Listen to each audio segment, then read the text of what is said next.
All right, kindergarten, good morning. Good morning. My name is Dr. Knopf.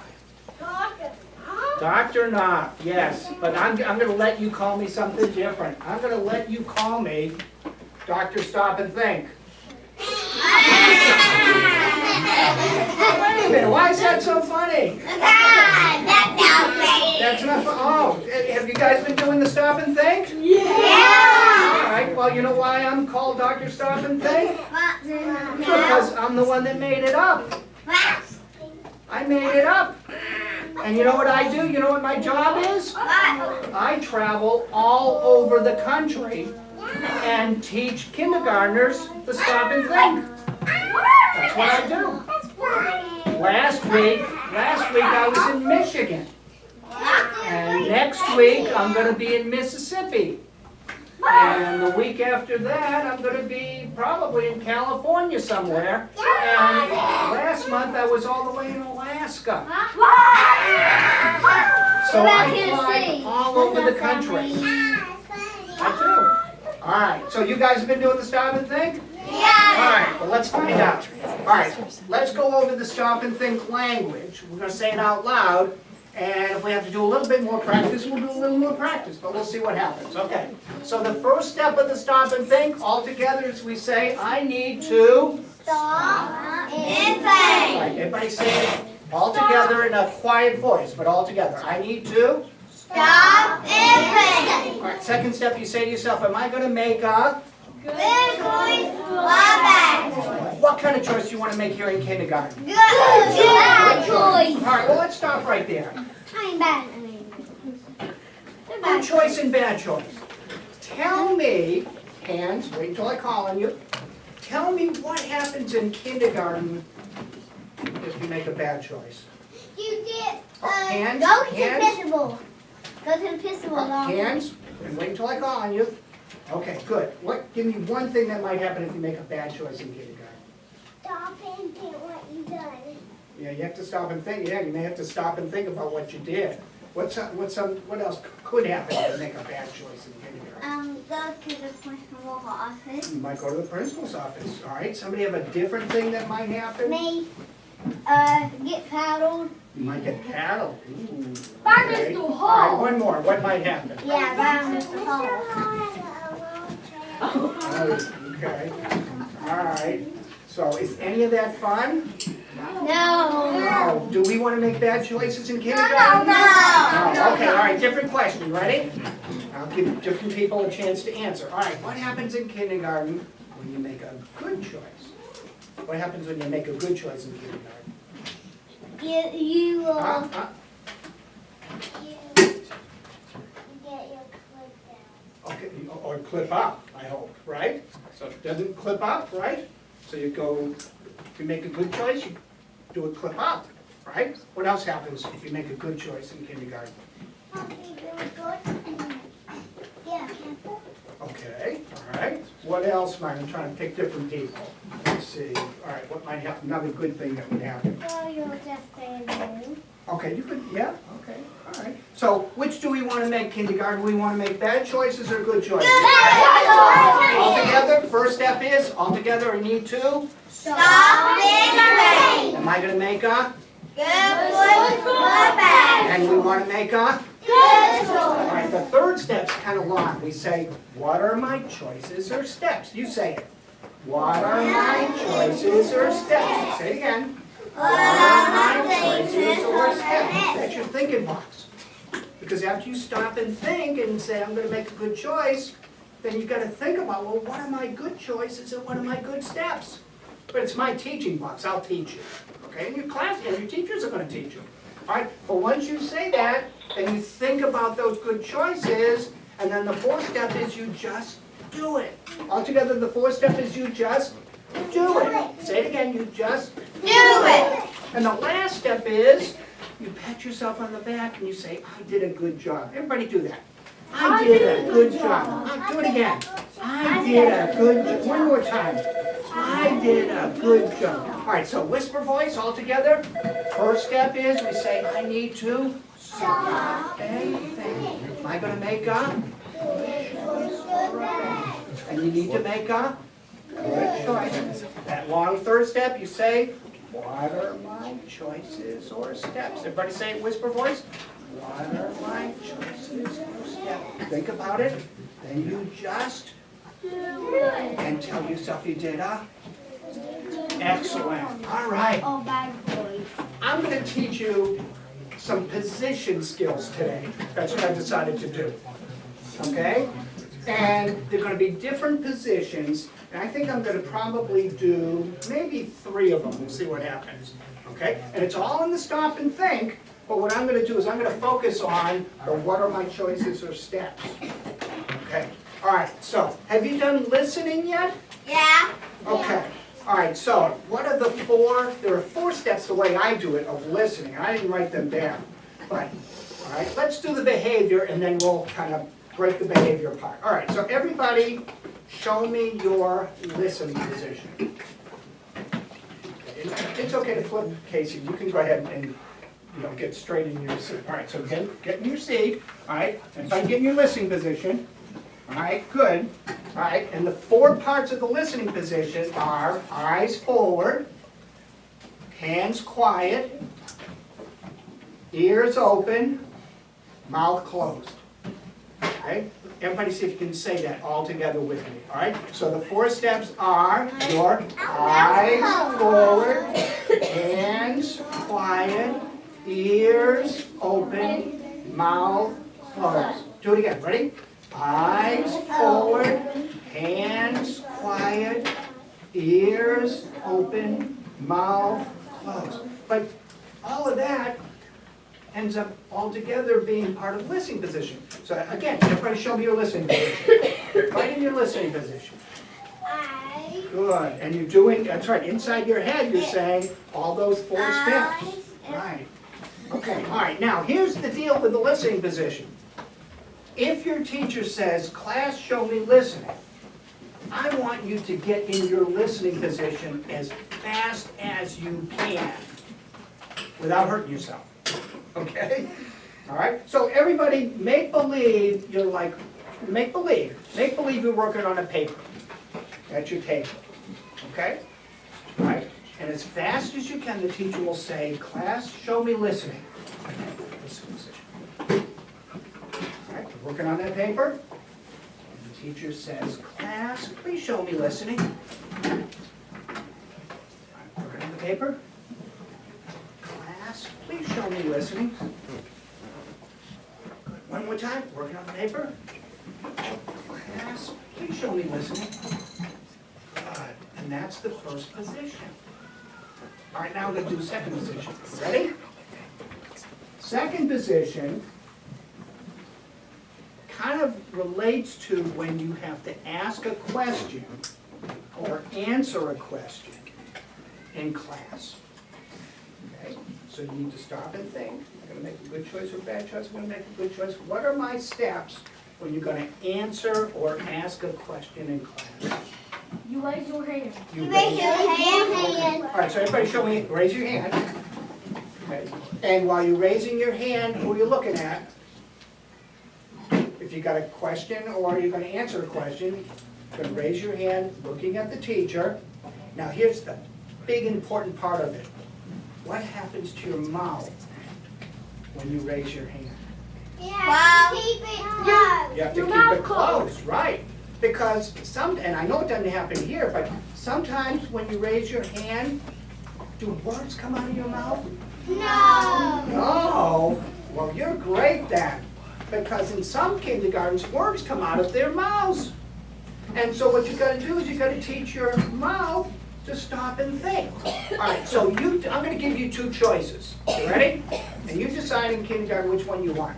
In some kindergartens, especially at the beginning of the year, when you raise your hand, what happens is your other hand helps your mouth to stop and think.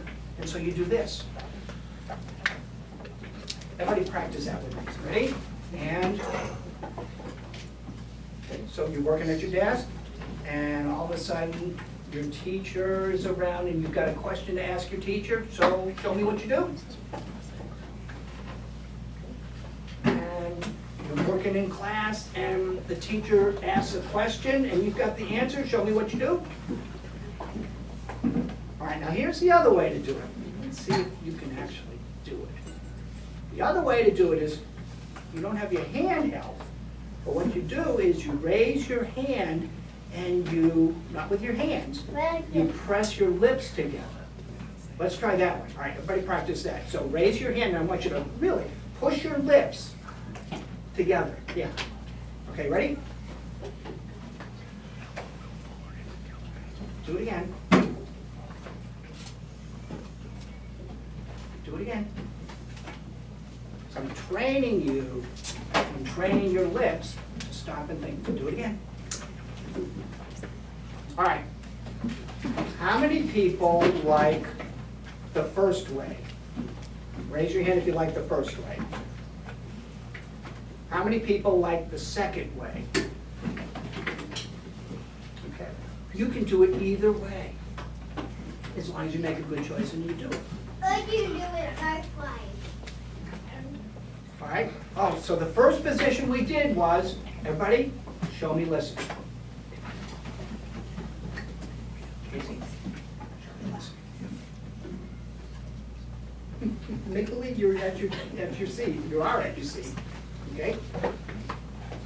Can I help you? I know it's hard. The way you got the room set up, it's hard when you're trying to look at me and then some of you end up where you're in a kind of a crazy direction. So I know that's tough. Okay, all right, so show me listening again. Good, get right in that listening position. And then if you have a question, show me what you do. Excellent. You can do this. And this is all again with the stop and think, because what you're doing in your head is you're saying, I need to stop and think, I'm gonna make a good choice, and I've got a question to ask the teacher. So that's your choice or your step, and then you do it and tell yourself you did a good job. All right. Want to try another one? Yeah. No. No? Yeah. Yeah. All right, you can stay there and we'll all do it. Oh. Okay? So you can just watch us. All right. Now, when I came in, you guys were at your, what do you call it? Wow. What is that? Wow. All right, so you don't call it like the listening rug or the, okay, it's just the rug. Okay. All right. Do you follow certain steps when you sit on the rug? Yeah. All right, tell me, what are the steps? When you're going to sit on the rug, tell me what steps you use. Okay? All right, give me one step. What do you need to do? Crisscross applesauce? Okay, good. Walk to the rug. You have to walk to the rug, all right, and then what happens before you even walk to the rug? Go ahead. Yeah, you see, you have to push your chair in, and you have to clean up the papers, and then you have to go walk to the rug. Okay, so you clean your desk and then do it. Go ahead, say what you said. So when you walk into the rug, do it. Are you doing?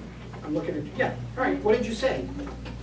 You have to stand up and push your chair in, right. So you clear your desk, stand up and push your chair in, then you walk to the rug, and then you find your square, and you do crisscross applesauce.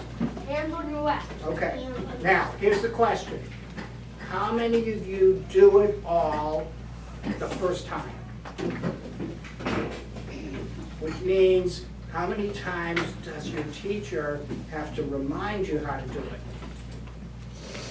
it?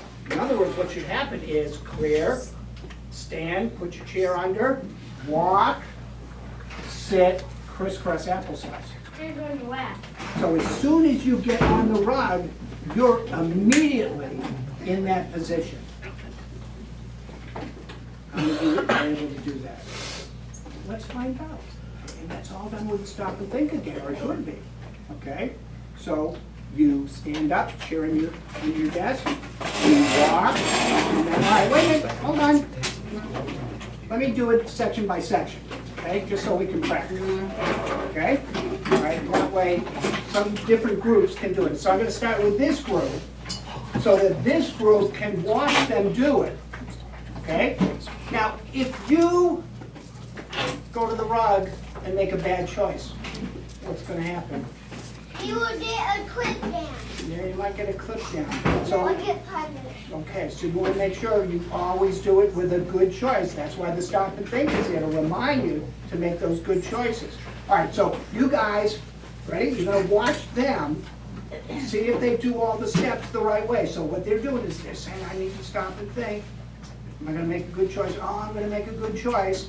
And then their steps are gonna be, they stand, chair under the desk, they walk right to their square, and they immediately, in the crisscross applesauce, and what happens to the mouth? We didn't say anything about the mouth. The mouth is closed.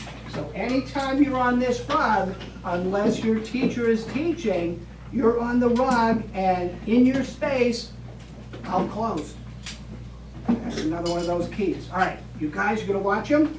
All right? In fact, what we can do is, let's say the stop and think and help them to do the behavior, all right? So what are we gonna have them do? They need to, say it with me, they need to stop and think. Are they gonna make a good choice or a bad? What kind of choice are they gonna make? They're gonna make a good choice. All right, now let's watch them do their steps. All right, this group here, why don't you go ahead over to the rug? So, standing up, you turn in, they're walking over to their square, sitting in their square. Someone forgot to put their chair in. Okay, we'll help them. And then, what's happening with their mouths? Close. Their mouths are closed. Did they do a good job? Yeah. Give them a hand. They did a good job. Good job. Okay, all right, now let's flip this, okay? You guys, you're gonna help them. All right, so here we go. We're gonna help them to get on the rug, okay? So what do we need them to do? They need to sit in a whisper voice. Stop and think. Are they gonna make a choice or a bad choice? What kind of choice are they gonna make? They're gonna make a good choice. All right, so let's watch them do their steps and see how they do. All right, come on over.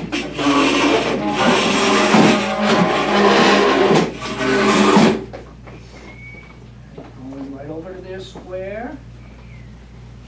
And their crisscross applesauce. What's happening with their mouths? Their mouths are closed. How many times do you come over here today? Put up the number of fingers on your hand. How many times do you come over to this rug in a day? 5? Yeah. Yeah, 5? So they get that's 5, 3, maybe 3. I made 5. Maybe 5. 10. So that gives it maybe 10 some days, yeah. That would give you 3, or Right. 5, or 10 chances to practice. But see, we got so much fun stuff to do over here that we want to make sure that we come over and it just happens automatically and immediately where our mouths are closed. All right, let me ask you a question, okay? Because I'm looking the way, are you guys comfortable right now? I mean, is there enough space with these little squares? Yeah. Okay, so everyone has enough room? No. No? Yeah. No. All right, if you didn't have enough room, what could we do? Get another one. We could get another rug, yeah, we could do that. Yeah, we might do that. Okay, okay. What else could we do? We could ask for another one. We could ask another rug, or, We could ask for a moon and go get one of that. well, let me do it this way, okay? All right, go ahead. You could ask for a one, and if you did pay, you buy one. Okay, we could buy a new rug, but let me kind of do it a little bit different, okay? If in any one time, let's see if this is okay with your teacher. If a certain day you're just feeling like it's too close, okay? What you could do is you could ask your teacher if maybe for that time, if you could move to a different part of the rug, okay? You think that would work out? Uh-huh. Now, we can't have everyone moving to a different part of the rug because then we're gonna have the same problem. okay? But on a certain day, if you're feeling it's just like too tight, then, you know, because I see some empty spots, okay? So we can actually move over, you know, or, and I don't know, it's up to your teacher. I mean, another option could be that if on a certain day or a certain time, you're not feeling comfortable, if it's just too close, somebody could, you know, somebody could sit over here. Would that be okay? Yeah. If it's okay with your teacher, okay? Because if you're not feeling comfortable here on the rug, then what happens? You kind of start getting uncomfortable, and then you're not listening to what your teacher is doing, and you might miss some work and stuff like that. No? Okay. All right. So let me see the crisscross applesauce. And that automatically means your mouth is. All right, good job. All right, I'm gonna do one more thing. Can you stay with me? All right, one more. I'm gonna quickly, and these are all things you're gonna practice later on. I'm gonna move you from here into a line. Do you get into a line a lot? Huh? I mean, you go to lunch, right? Yeah. Or you might go to the library, Or the or playground. art, or the playground. But again, we go to the big. You go to the big Or playground, yeah. what? So you're in a line a lot. So I'm gonna teach you the steps of a line. Let's go on a field trip. You go on a field trip, so you gotta get in a line. And the important part of getting in a line is staying in the line. But we're gonna start at the very beginning. Here are the steps for getting in a line. Everything has steps, okay? When you get in a line, you are standing with your eyes forward. If I say that, eyes forward, hands by your side. Here comes your mouth again. Your mouth is closed. And then here's the hardest part of a line. The hardest part of the line is to keep your space. Everybody say that. Keep your space. All right, so what are you thinking, Caps? I want one. And I want you to raise your hand, mouth closed. What do you think I mean when I say keep your space? So you're in a line. Make believe you're kind of visualizing in your I head. think we can do. Okay? What do you think I mean? Hands up, mouth closed, if you have an answer. What do you think I mean when I say in your space? I'm going to choose different people. What do you think I mean? Staying in your space. You have to stay on the blue line, and that's part of it. That's part of being on your space. There's another part of it, though. What do you think? Close. I didn't understand it. Line up. Line up. Running up? Well, you gotta Now walk. line up. Okay. All right. You've got line up, right? Line up. But okay. What's the other part of the space? You have to stay in the line and keep in it. Okay, that's right. You have to keep it. All right. I'm going to show you what I mean. Okay.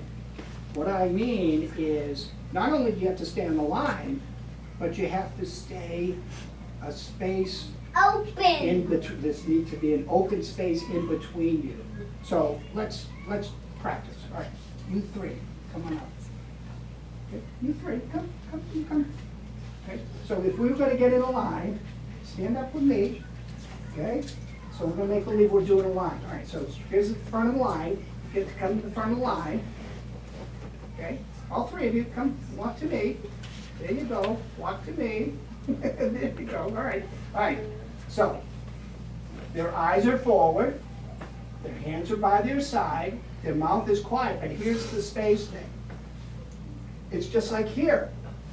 Keeping enough space so you feel comfortable. Are they, do you think, too close, or are they just right? Close. Too close. All right. So what they've got to do then is Back up. they need to have a little bit of space in between them. See? Okay. Now, is this too close or is this just right? Just right. Okay. Is this too far or just right? That's right. So there's got to be a little bit of space in between them. Now the trick is, and we're not going to practice it right now, okay? The trick is they've got to keep this space in between them. Because if we don't keep the space, then what happens? Crash. And so we got to make sure we have no crashes. Okay? Yeah, all right, so here we got a space. Okay, all right, let me do, all right, 3 more. Come 3. Okay, so get in your line, but get in your space. Keep your space. Is that too close or is that just right? It's right. A little bit too close. Okay, so if you almost see, you've almost got a tile in between you. Okay, see the space? Okay, all right, now I'm gonna do it just with them. Then maybe we'll get one more group to practice. All right, here's the hard part. Okay, so what's your name? Selena? Did I say it right? Okay, all right, we're gonna walk. But here's what I want you to do. I want you to focus on keeping the space in between you. Okay? Think of it this way. I don't know if this is gonna work. Make believe you've got your favorite stuffed animal in between you. Okay? So you want to keep your animal, you don't want to squish your animal. Yeah, I used to step over. Okay, so I want you to focus on eyes forward and all that, but I want you to focus on keeping, and this is the hard thing in kids, keeping your space. All right, let's all watch them. See if they can keep their space. All right, ready? Here we go. Not too much space now, come with us. Okay. No, keep coming. Keep that space. In the hallway, do you do that too? Okay, good. That reminds your mouth to keep all those words in. See, this is the hard part of kindergarten, is focusing on your space. How are they doing? Doing a good job? All right, we'll go this way.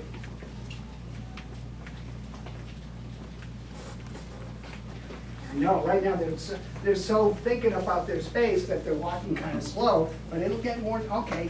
Did they do a good job? Yeah. Give them a hand, good job. All right, go sit down. Okay, all right.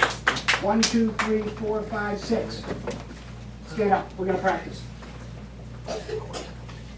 Okay, all right, you get to be the line leader, come on. So eyes, what are the steps? Eyes forward, everybody say it, eyes, hands, by your side, mouth, quiet, watch your space. Okay. All right, get comfortable with your space. Make sure it's just right. I'm gonna do 3. Okay, all right, everybody gonna watch them? All right, now we're gonna walk. Focus on keeping your space. Go ahead. Good. Fingers are on your mouth. So there's automatically no sounds. Are they doing it? They're doing a great job. Look at that. See, the more you practice, the easier it is.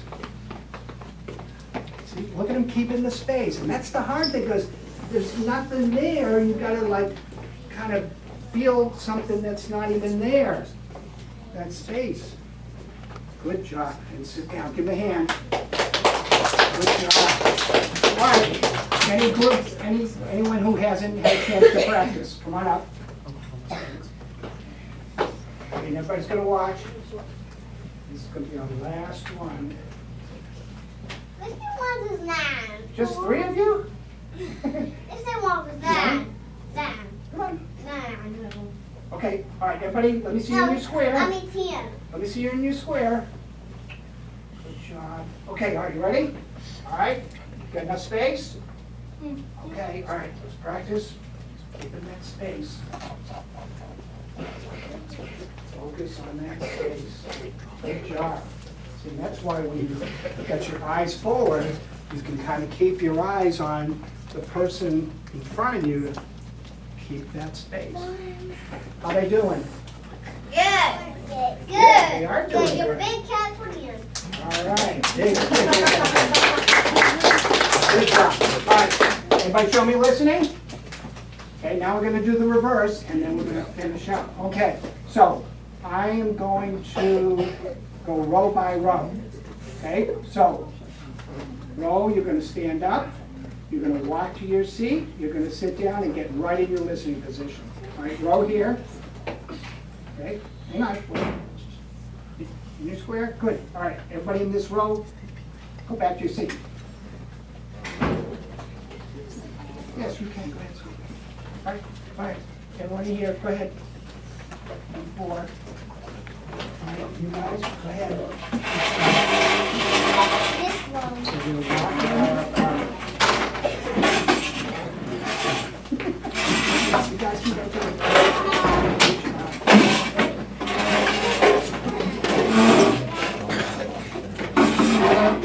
All right, everybody show me listening? We just did a whole bunch. I kind of pushed you guys to the edge. So we did the listening. Everybody show me listening? Excellent. We did, if you have a question or you're answering a teacher's question. We did, we're not going to do it, it's in our heads. We did walking over to the rug. We stop and make those good choices. We get up, chair in, walk over, immediately crisscross applesauce, and mouth is quiet. And then we did the line with the eyes forward, hands by your side, mouth quiet, and watching your space. 5. Did you guys do a good job? Yeah. Give yourselves a hand. Great job. All right. Everybody show me listening? All right, I want you to be listening to your teacher because you're going to get a direction. Okay? You ready to listen to the direction so you can follow it? Okay? Here comes your direction. Boys and girls, I want you to get out your book. Please.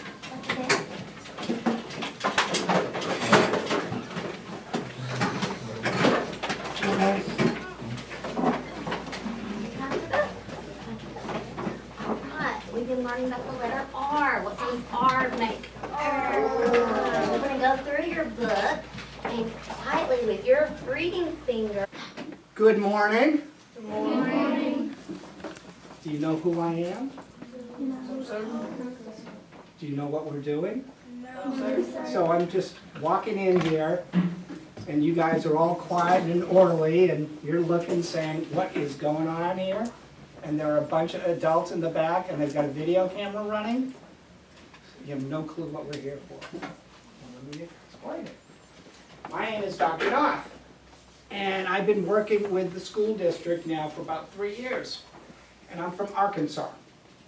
And one of the reasons why I've been working with the school district is we started up at the high school and middle school, and we've been working with them on basically school discipline, classroom management, and student self-management.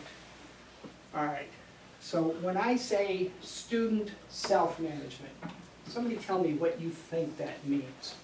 Or give me a description, if you want, of what you think student self-management might be about. Because you guys are in 5th grade. You guys ought to figure this out. What do you think? What does that mean? Self-management. People that don't listen, we're teaching them to listen? Yeah, in a sense, yeah. Self-management. Is that? Good attitude. Good attitude. Okay, yes? Control yourself. Controlling yourself. Self-management, yes, like self-control. Good. Anyone else? And I apologize, I don't have your names. I should have had name tags made for you. Okay. Okay. Self-management. It's all of that. It's literally to help you to manage your own behavior. So how's that working for you? How many of you have perfect self-management? Raise your hands. So most of you are honest. Because none of us have perfect self-management. When I came in here, I was very interested in the sheet over here. We the kids, and this is one master's class, in order to learn and have fun, we will follow the following rules. So if I asked you, what are the toughest self-management or classroom rules to follow? tell me what the hardest ones to follow are for you. Go ahead. No talking. Okay. And so, but be descriptive. I mean, when do you find yourself talking? Are we talking like socializing? Or are we talking about blurting out answers, or all of the above maybe? All right, but no talking is a hard one for you. Tell me another one that's hard. Go ahead. Raise your hand to speak. Okay. It's a lot easier just to speak out, right? Yo, Miss Master! But not really a great choice. Another one that is another hand over here somewhere. Another classroom quote rule that's hard to follow. Anyone? Go ahead. Think it's something. Go ahead. Okay. I think when people find out what answers, I think, yeah, like some other people, yeah. People get annoyed, huh? Mhm. When people are putting out answers, especially if it's an answer to a question and they have the answer, and then it's like, oh, she already said the answer. Distractions. Distractions. Oh, you gonna? All right. So let's talk about distractions. Give me an example here in the class. No names. And give me a description of a fairly typical distraction in the classroom. Go ahead. People talking. Okay, so they're talking again. That's a distraction. Okay, all right. Give me another example. People kicking their feet on the floor. People kicking their feet on the floor. Okay, go ahead. Learning out answers. Okay, the blurting out of the answers. Go ahead. Screaming. Screaming. Like blood-curdling screams. Okay, all right. Horse fire. A horse play. All right, so tell me what that is. Describe what's actually happening. Or an example of that.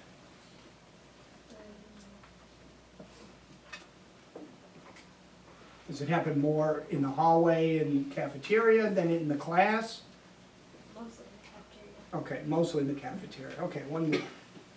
I was gonna say Mhm. Okay, he took yours. Okay, all right. Anyone have a different one?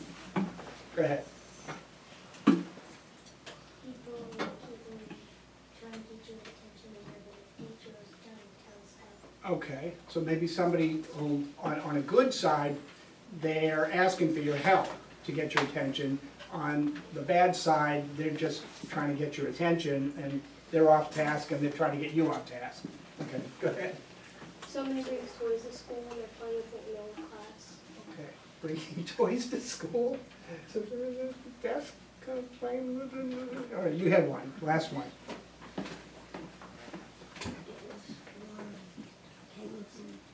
Okay, so he took it, okay. All right, so what I do is I do the stop and think. Have you guys been doing the stop and think? Uh-huh, okay. And just a little clue for you all, I'm the one that wrote it. Yes, I'm the author of it, okay? So one of the things that we did before the school year started, we taught the teachers doing the stop and think. We've been doing the stop and think at the middle school and the high school for a while. We've been doing other stuff up there, okay? But then what I always like to do is I always like to come back and do a demo lesson, okay, to teach you. All right, so you've been doing the stop and think. So you got the stop and think language. And for 5th grade, I know this language may sound a little bit juvenile. Maybe not, I hope not. But I want you to know that the language eventually, especially for 5th grade and 6th grade, 7th grade, and so on, it's language that ends up in your head to help you with that self-management, to help you make choices. Okay, because you guys already know, you've got lots of choices right now. And you decide to make a good choice or a bad choice. But the choice is, you know, when you get up to 6th grade, and you're now rotating, lots of teachers, lots of periods, you're getting up to 9th grade, and then all of a sudden in 9th grade, you've got the seniors who are trying to get you to do kind of bad choice things, silly things for their entertainment. That would never happen, I know. Okay, okay. but you got choices, and this is to help you to guide yourself in the choices. I do the Stop and Think, believe it or not, all the way from preschool, all the way up 18, 19, 20, 21-year-old kids in juvenile lockup. I mean, kids that have made really bad choices. I've worked with kids who have killed other kids, okay, in California. And they are in literally a jail with a school, and they're coming in with probation and officers in prison uniforms. And we're working with them so that when they get out, hopefully they're able to make better choices. And I don't want to make it too extreme, but I mean, okay. All right, so you got this language. You stop and think, you're going to make a good choice or a bad choice, you need to make a good choice. What are your choices or steps? Just do it, tell yourself you did a good job. This is inside your head. But in order to teach it to you, we say it out loud. So, have you guys learned the language? Well, let's find out. All right, let's go through the language. All right, everybody, 5 steps of what we call the universal language. All right, first step altogether is you say, I need to. Oh, that was just pathetic. Let's say it again with a little bit of life and all in unison. Ready? All right.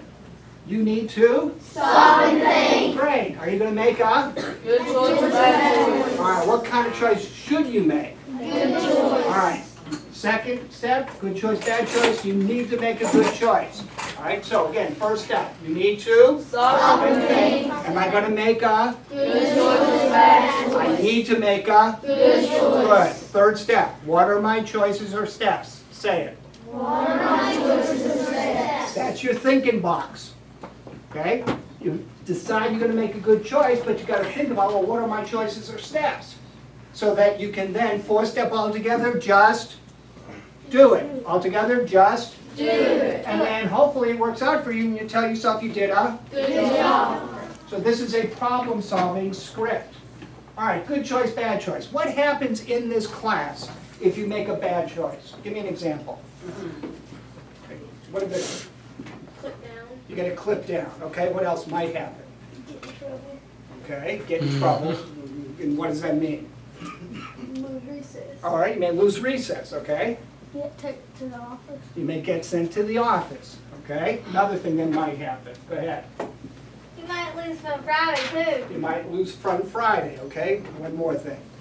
Yeah, but you might have to walk Okay, you may have to walk laps. All right, those are called consequences. The deal with consequences is you want to make the good choices to avoid the consequences, yes? Okay, all right, what happens in this class when you make a good choice? Go ahead. You get a clip up. You get to clip up, all right? Don't have to walk laps. You don't have to, so you avoid the consequence, and that's actually a payoff for you. All right, I get it. You, oh, okay, so you get, is that candy or? No, it's a badge. Oh, a badge, okay. All right, cool. Okay, so you get a camper badge, okay. Got what I was gonna say. Okay. Anyone else? Anything else for a good choice? Okay, so you get some camp cash, okay? Remember? Go You ahead. don't get sent to the office. You don't get sent to the office. All right, and sometimes that's an incentive, and I get that. Okay. All right, here's the question. Are the incentives, or the avoiding of the consequences powerful enough for you? I mean, are they stuff that you want to work toward, or are they just like, oh, well, who cares? I mean, are these things that you want to get? Yes? Okay, all right, good, because that's important. Because if all we do is come up with a list of things that we think you guys want, and none of you want it, then it defeats the whole purpose. Okay, so that's the whole deal. But as you're thinking about, am I going to make a good choice or a bad choice, what I want flashing through your brain are, what are the consequences, or maybe the consequence for you that you most want to avoid? What are the incentives? And again, whether that's avoiding the consequence or clip up or camper cash or whatever it is, I want you thinking in a millisecond, making that decision, am I going to make a good choice or a bad choice? So legitimately, you're able to say, all right, I'm going to make a good choice.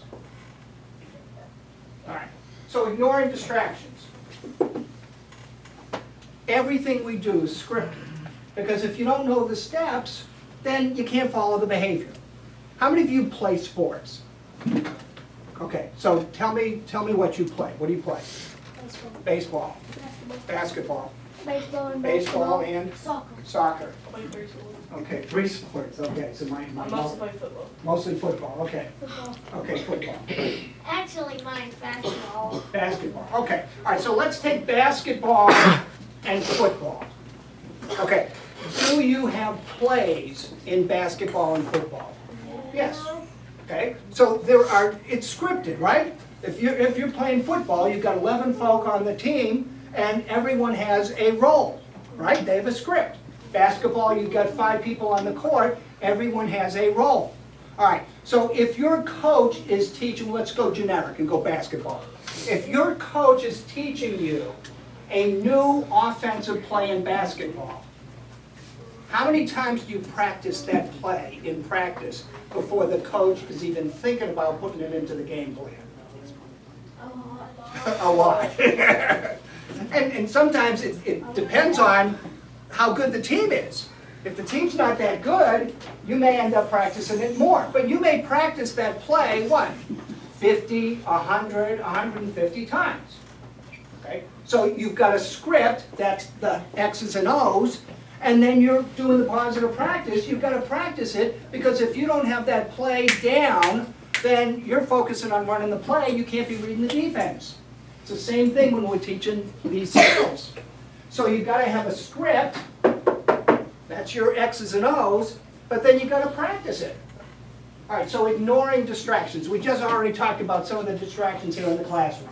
All right, now here's the first question. I put my little question mark here, okay?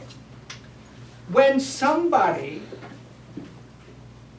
is distracted in the classroom, how emotional do you get? I mean, for some of you, it's just irritating. But for some of you, it's like frustrating. So I mean, so let's do it this way. On a scale from 1 to 10, where 10 is you are just over the top, cannot stand it. And 1 is, no big deal. Okay? All right, put up, and I'm talking about a distraction that happens every day. Okay? Put up the number of fingers as to how irritated, frustrated, how angry you get when you have to deal in this classroom with a persistent distraction. Go ahead, put your fingers up. From 1 to 10. Okay, so I've got some 5s, I've got some 7s, I've got 6s, I've got 10s, I've got 3s, I've got 2s. Okay, all right. And the deal is, you all have different personalities. So some of you, it's like no big deal. Okay, that's just, and I don't know if, is anybody named Jason here? Okay, so I can use Jason. Okay, so you just say, all right, that's just Jason. It's Jason being Jason, and it's like no big deal, just ignore him. But for some of you, you got Jason, and he's just like totally taking you off. Okay, you hear what I'm saying? All right, so for some of you, here's the step where the question mark is.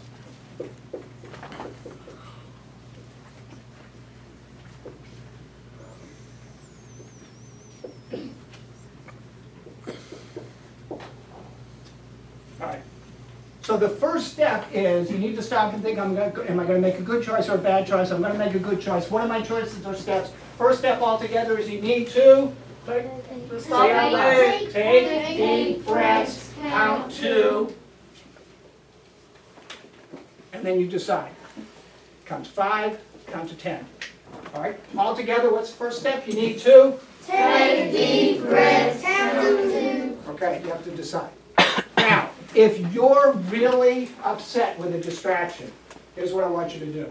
And I'm not going to cross it off. I want you to stop and think, make a good choice, take your deep breaths. Everybody say that. Stop and think, make a good choice, take your deep breaths. I don't even want you to think about the bad choices. Okay? I want you to immediately take your deep breaths. All right? So what do I want you to do? Say it again. You need to stop and think, make a good choice, take your deep breaths. Say it again, whisper voice. Because the deal is, if you don't have the emotional control it's harder for you to think, and then you can't do the behavior. Does that make sense?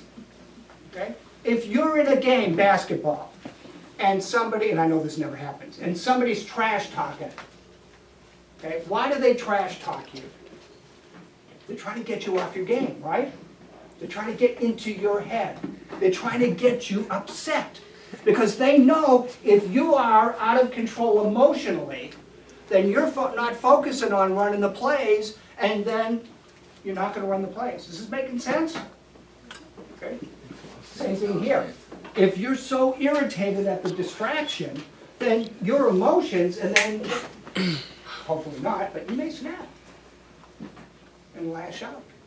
And so the stop and think, make a good choice, take a deep breath, maybe take 5 deep breaths, take 10 deep breaths per step.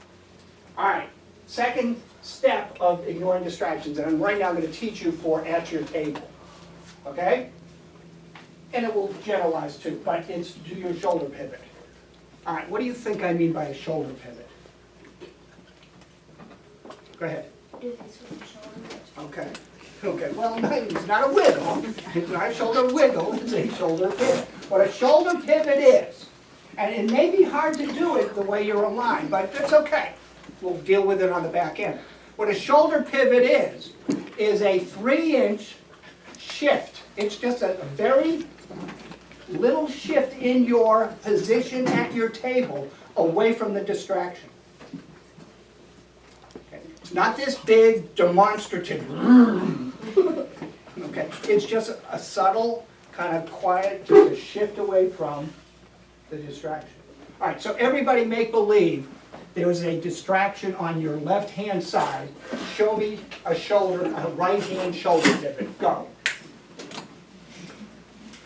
So you're shifting your work, and what you also could be doing is, see what I'm doing right now? Kind of hunker down a little bit.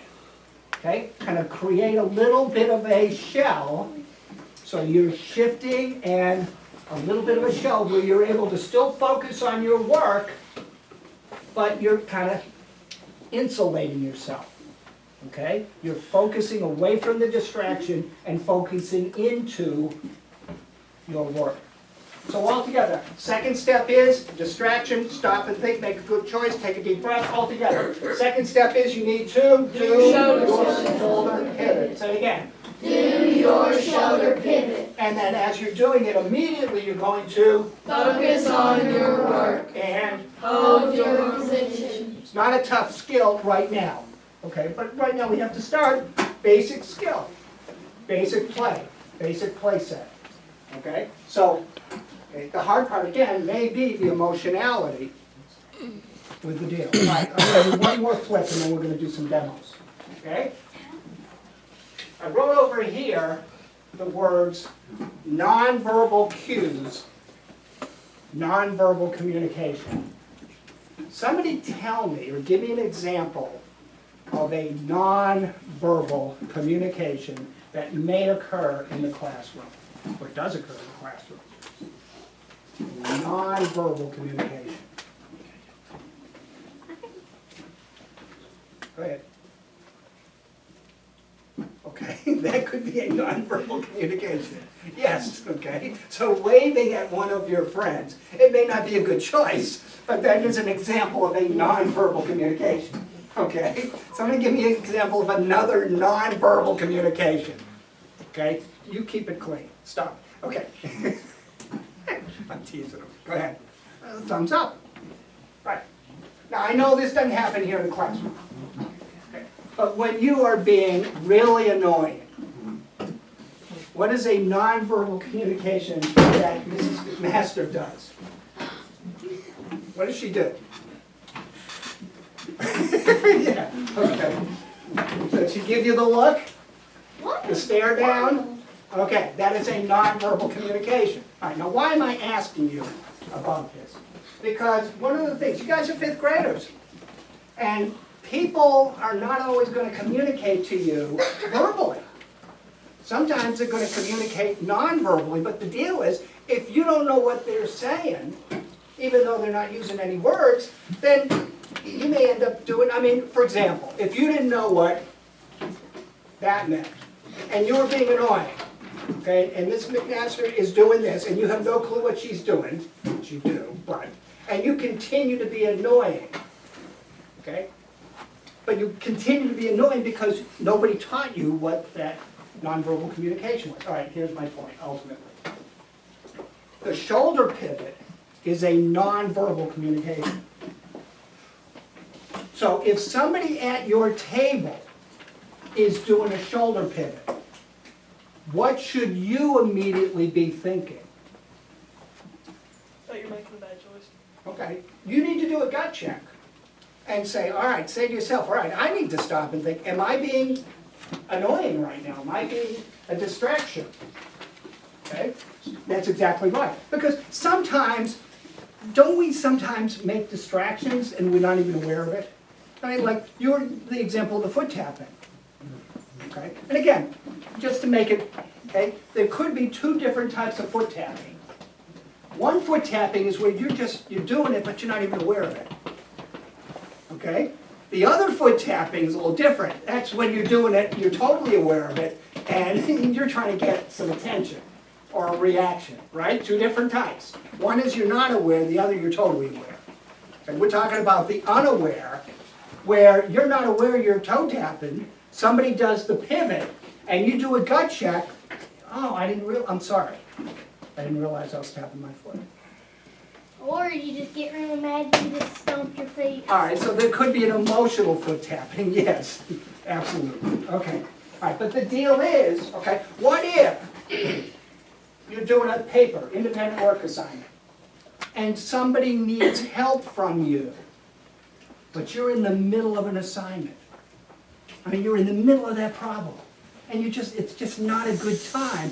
I mean, you could do a shoulder pivot, non-verbally communicate that, right, it's just not a good time. I mean, you're not being ugly or disrespectful, you're just in the middle of the problem, and you're trying to stay on that problem without getting interrupted, and the other person just has to read your body language and say, all right, it's just not a good time for him or her. Okay, it's not that they're being disrespectful or they don't want to, it's just right now, I'm in the middle of a problem, let me get through the problem, and then I'll help you, or ask somebody else. Does that make sense? I mean, you don't want to create all this drama because somebody's in the middle of a problem, but sometimes that's what happens. Okay, all right, so let's see. All right, we're going to work over here, okay? Let me show you what should be happening, or what could be happening, okay? All right, so what's your name? Gabe. All right, Gabe, and this is, okay, you're gonna be a distraction, okay? And so we got a pencil, and so Gabe, we're all working together, okay? And I'm gonna say it out loud, but eventually this is what's gonna happen in your head, and then eventually it's gonna be basically at automatic time. Okay, so Gabe and I, we're all working on an assignment, but Gabe is doing what Gabe is doing. He's thinking, but he's just like, okay. All right, so here's in slow-mo, okay? Basketball team, don't you sometimes walk through the play, right? You walk, because sometimes that's how you start learning. So right now I'm gonna walk you through. Okay, so we're all gonna, and this is what it will sound like, but inside your head, but I'm gonna say it out loud. All right, so we're working on a paper. Gabe is just driving me crazy. I can't believe he's not stopping. It's just unbelievable. All right, I need to stop and think, make a good choice. I'm gonna take my deep breaths. All right, I'm going to shoulder pivot away and hunker down and hope that he picks up on my cue. But I've got to get this work done, and I just cannot be distracted anymore. Did I do a good job? Now the good news was Gabe picked up on my cue. Okay. Now here's a kind of a weird thing. You're gonna have to test this out yourself. When you're in kind of the pivot position, and you're really focusing in on your work, sometimes that focus helps you to stop hearing the distraction. Does that make sense? Okay. And so, don't you get sometimes, and not with the earbuds, okay, but sometimes you get involved in a project at home and you really you don't hear somebody, one of your parents call you, because you're so immersed in that project. And then they get on your case, and you really legitimately, because you were so immersed, you just kind of shield everything else out. So that's part of the training, is sometimes that'll work. But the other part of it is good. Gabe picked up on, I was in the pivot position. Okay, yeah, go ahead. When I was in like second grade, the teacher she was telling us to get our stuff to get ready for like lunch, and I didn't even hear because I was working so hard. Yeah, sometimes that happens. I have one too. Okay, you got a same example, or? When I was in fourth grade, I couldn't hear because of my classmates last year. Well, my ears were hurting me, so was Miss Setzer's and everything. Yeah, believe it. And there, if your ears were hurting you, there may have been some of you that may have a cold. Again, same deal. I mean, but that's more of a physiological thing. All right, so what did I do? All right, we're going to say the script together, and then we're all going to do a role play, all right? So what's happening is Gabe is tapping on the desk, and he's driving you all crazy, all right? So as soon as you hear the tapping, okay, then what you're doing is, all together, you say to yourself, I need to Stop and think. I'm going to make a good choice. All right, but let's do it with the emotion, okay? So stop and think, make a good choice, take my deep breaths. We're going to fast track it, okay? So those 3 steps all together. Ready? Stop and think, make a good choice, take a deep breath. All right, say it again. Stop and think, make a good choice, take a deep breath. So what's going to happen is, in fast time, Gabe's going to be tapping, and your immediate reaction is going to be, and in your head, you're stopping, thinking, making a good choice, taking a deep breath. When you get really good at this, what's going to happen is immediately you're going to hear the distraction, and then you're going to take your deep breath as you're doing your shoulder pivot. Is that making sense? So you're going to combine almost like 4 or 5 steps in one. So in your head, you're stopping and thinking, making a good choice, but you're taking the deep breath as you go into the shoulder pivot, and then focusing in. Does that make sense? All right, let's practice. All right, we're going to do this without pencils, okay? It's just, all right. I want, and again, the way you're aligned, all right, we'll do a split. I don't know how we're going to do this, but, okay. Outside table. All right, we'll do that whole side. You two. Okay, and then we'll just let you do it along. Okay, so 1, 2, 3, 2 on the outside, 2 on the outside. All right, right now you're going to be the designated distractors. Okay, so no pencils. If you want, you can do a finger tap or a toe tap. You're going to do it for 3 seconds and then freeze. Okay? All right, so we're going to get the distractors to do a 3-second distraction. Then, in a whisper voice, everyone else who's not a distractor, I want you to whisper through, stop and think, make a good choice, take a deep breath. Do your shoulder pivot, okay? So say it as you're doing it, and then hopefully we'll end up, tell yourself you did a good job. Okay, so designated distractors, ready? Non-distractors, ready? All right, distractors, 3-second distraction, go. All right, freeze. All right, everyone else, what do you need to do? Make a good choice. Take your deep breath. Then, what are you going to do? Next step, you're going to do your, focus on your work, hold your position, do it. Okay, do your shoulder pivots. Okay. Focus in, see if they can, again, help you to shield out the distraction, hold the position, and tell yourself you did a good job. All right, great. All right, on the outsides, designated distractors. Okay, 3-second distraction. The rest of you who haven't practiced the script, run the script. All right, you ready? 3-second distraction, go. And freeze. All right, rest of my folks, say it, whisper voice. You need to? All right, say the script and then do the behavior. You're going to? All right, do it. Take a deep breath, hunker down, focus on your work, and tell yourself you did a good job. Good. First practice, and again, this is just like that basketball team. We're going to do more practices, okay, over time. Okay, but I'm just kind of priming the pump. All right, go ahead. What if that person over here made a bad choice? Okay, meaning what? That they continue to be the distractions? No, like the person that. Oh, what if they didn't run the script and someone was being a distraction and they made a bad choice? Okay, well, I would assume, tell me if I'm wrong, if somebody was real upset that another person was making a distraction and they went over the top and did a bad choice, they're probably gonna be heard. I mean, don't you think this master's probably gonna hear that or see that?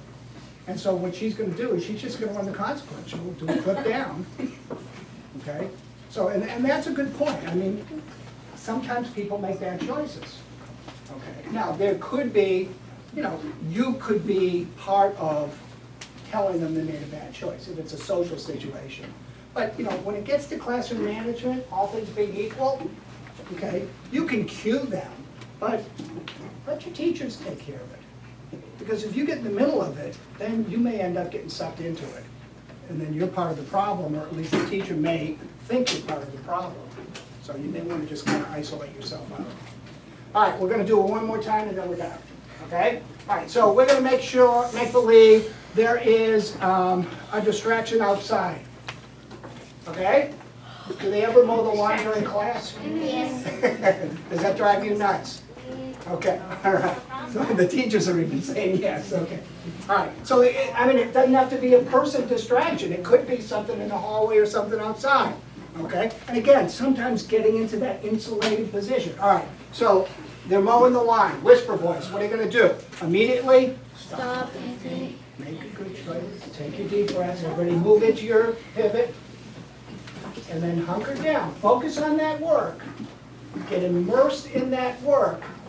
And hopefully what that's going to do is that's going to make that lawn mowing basically background noise rather than a distraction. Great job. Questions? I do. Oh, good. Go ahead. What is going on? What is going on with what?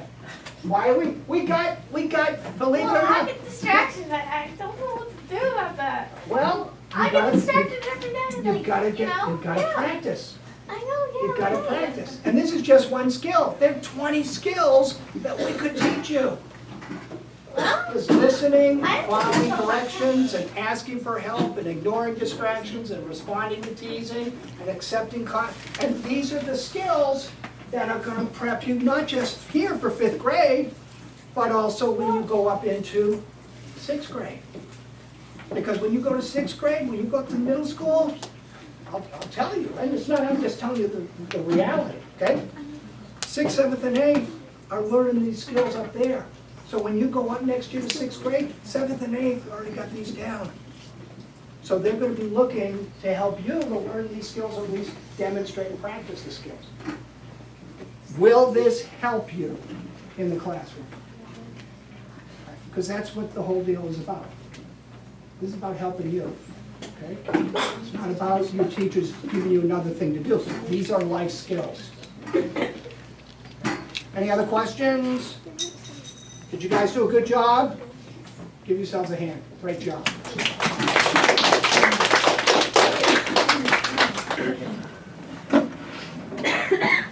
All right, good afternoon.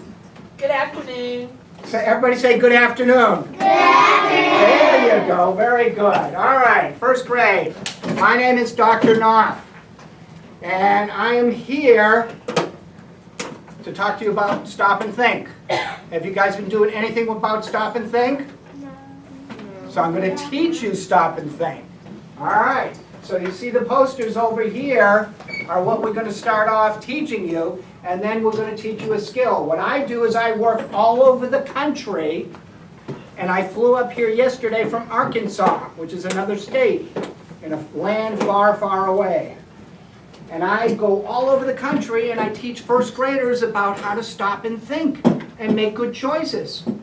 okay? And this is something that we actually taught your teachers to do about 5 or so weeks ago. And so starting tomorrow, you're gonna learn all these different social skills, different skills that help you to get along with each other.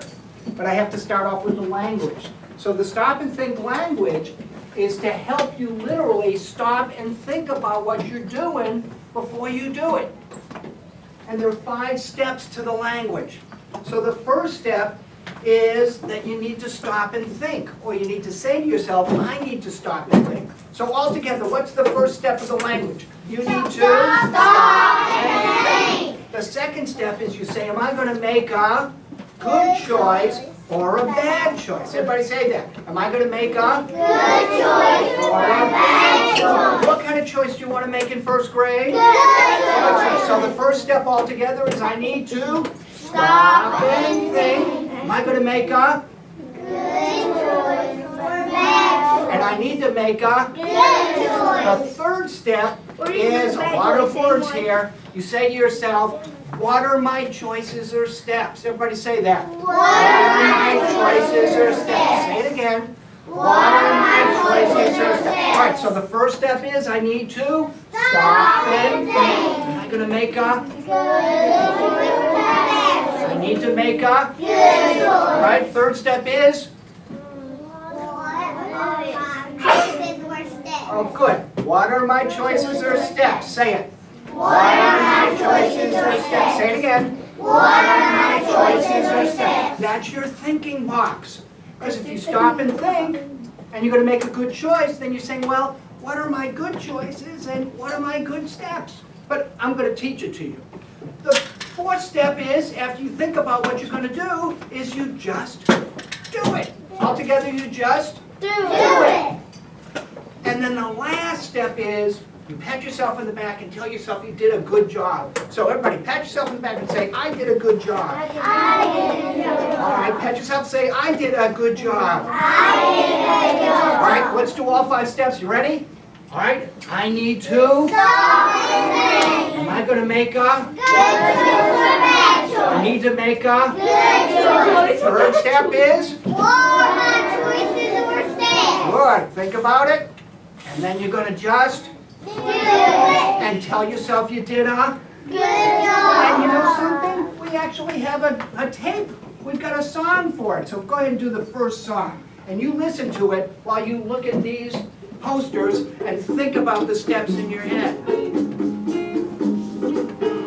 So this is the stop and think song. All right, listen, here it comes.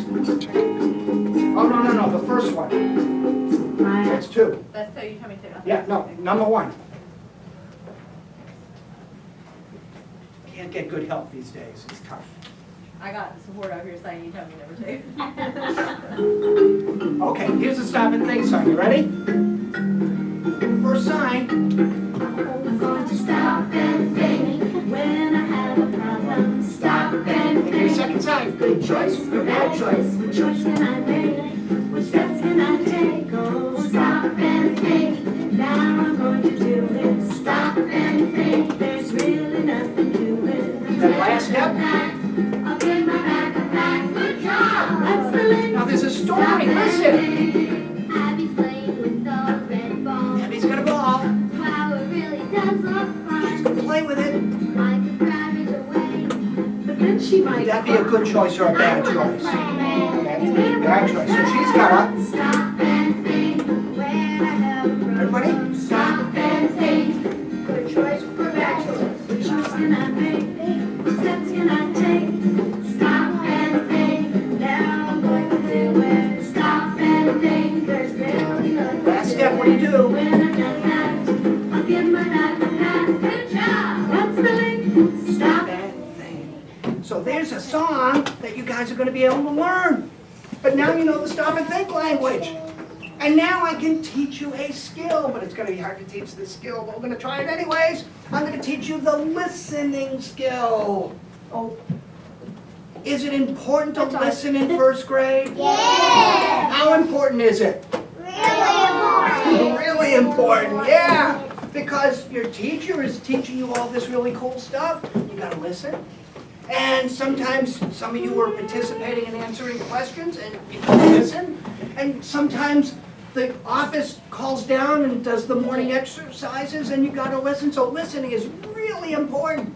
But I'm gonna teach you the steps of listening, okay? Now we're gonna do this, it's gonna be kind of hard. What I want you to do is, I want you to turn in your seats so you're actually like you were gonna do a worksheet, okay? And I know it makes it hard because trying to look at me while you're in your seat is a little bit different. All right, so here's how you listen. Here's the steps of listening, okay? The steps of listening eventually are eyes forward, hands quiet, ears open, mouth closed. Okay, let me do it again, all right? So it is eyes forward or on your work, and hands quiet, and ears open, and mouth closed. All right, everybody say those with me. So when you listen, you have to have the following steps. Ready? Eyes forward, hands quiet, ears open, mouth closed. All right, do it again. When you're listening, you need to have your eyes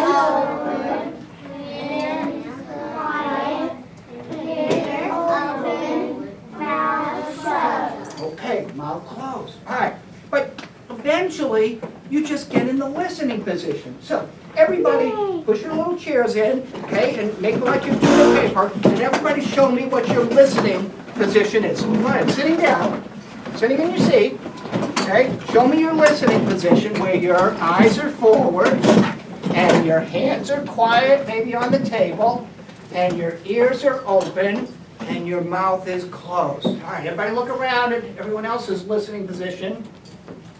Does it look like yours? Looks pretty good. Looks pretty good. Now, here's the deal. The deal is, even though you know all these steps, is that there are times where your teacher needs you to be in the listening position like that. Just like that. And so your teacher may say something like, I don't know, class, show me listening. And if you were to have your teacher say that, I want you to get right in your listening position. Like in a split second, like with no thinking at all. All right, so let's do something like this. Okay, you ready? All right, everybody, we're gonna kind of get out of our listening position for a second. All right, so I want you to all lean like this. Okay, all right, and then your classroom teacher's gonna say, class, show me listening. You're gonna get right in that listening position. All right, and relax. And class, show me listening. Relax. Class, please show me listening. Okay. Now, make believe you're doing a paper at your desk. Okay. And you're really into the paper, and you're kind of focusing in and concentrating, and all of a sudden your classroom teacher says, class, please show me listening. And right in the, oh, even faster, we gotta do it even faster. All right, so you make believe you're working on the teacher says, class, show me listening. Good, and you're working on the paper. Yes, it's class, show me listening. Good, that's what I need. I need right in that listening position. Now sometimes your teacher may turn the lights. Okay, so you're working on that paper, and so the teacher may do this. And what do? Right in that listening position. Okay, all right, so you're working on the paper, and teacher, right in that listening position. And what are you doing when you get in that listening position? Eyes on the teacher, hands quiet, ears open, mouth shut. Does that make sense? Yeah. All right, now let me ask another question. How long can you stay in the listening position? I mean, here in the classroom, what do you think is reasonable? How long can you stay in the listening position? 100 hours. 100 hours. I doubt that that's going to happen. Can you stay in the listening position for 1 minute? Yeah, I can. For 2 minutes? Yeah. For 3 minutes? Yeah. Okay, but what that means is that you're in that listening position and you're kind of holding and you're focusing in on, let's say in this example, what your teacher is teaching you. Okay? But can you hold that position for 3 minutes? Can you do that? Yeah. Let's try something. Can you blink? And I'm gonna do it on my watch. Can you blink? Can you? Yeah, you can blink. Sure, you can blink. All right. I'm gonna, on my watch, we're gonna see how long 30 seconds is. 30 seconds is not even a minute. We were talking about 3 minutes. 60 seconds. Okay? All right, so 30 seconds. Here we go. All right, everybody show me listening. All right, good. All right, and now I want you to stay in your listening position for 30 seconds, starting now. See if you can focus in. Let's just make believe your teacher is talking to you about, oh, I don't know, what you're gonna do after recess, or maybe she's talking about a story that you're kind of reading, or maybe it's vocabulary words, or something like, oh, maybe spelling, or maybe she wants you to think about what you did over the weekend, or something like that. It's still not even 30 seconds, believe it or not. And then we've still got another 5 seconds, and, all right, so that was 30 seconds. Was that a long time? No. Okay, good. Were you able to stay in that listening position? Yes. Okay, because the deal is that sometimes what happens is you fall out of that position. And then you're not listening anymore. All right, now I'm going to do one more thing. This is going to be really strange. All right, you ready?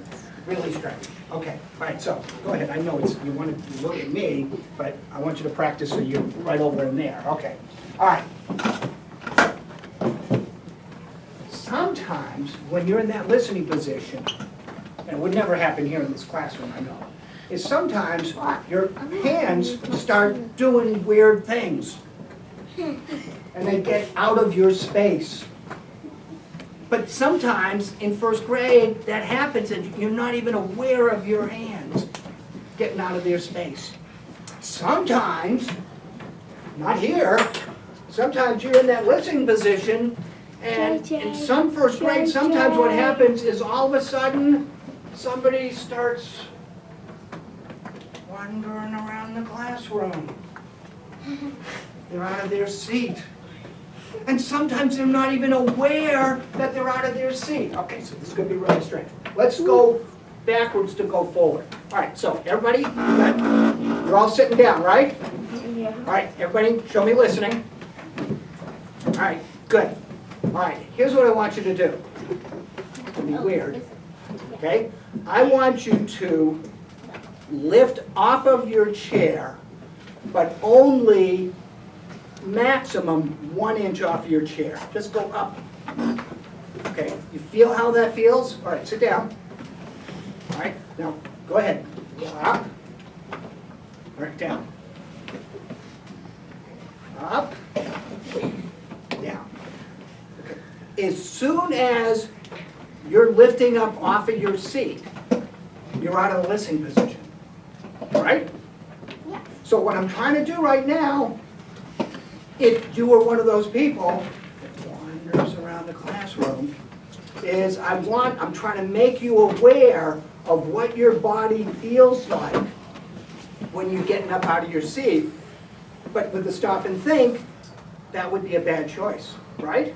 Yeah. A good choice is staying in a listening position. A bad choice would be where you're now out of your seat.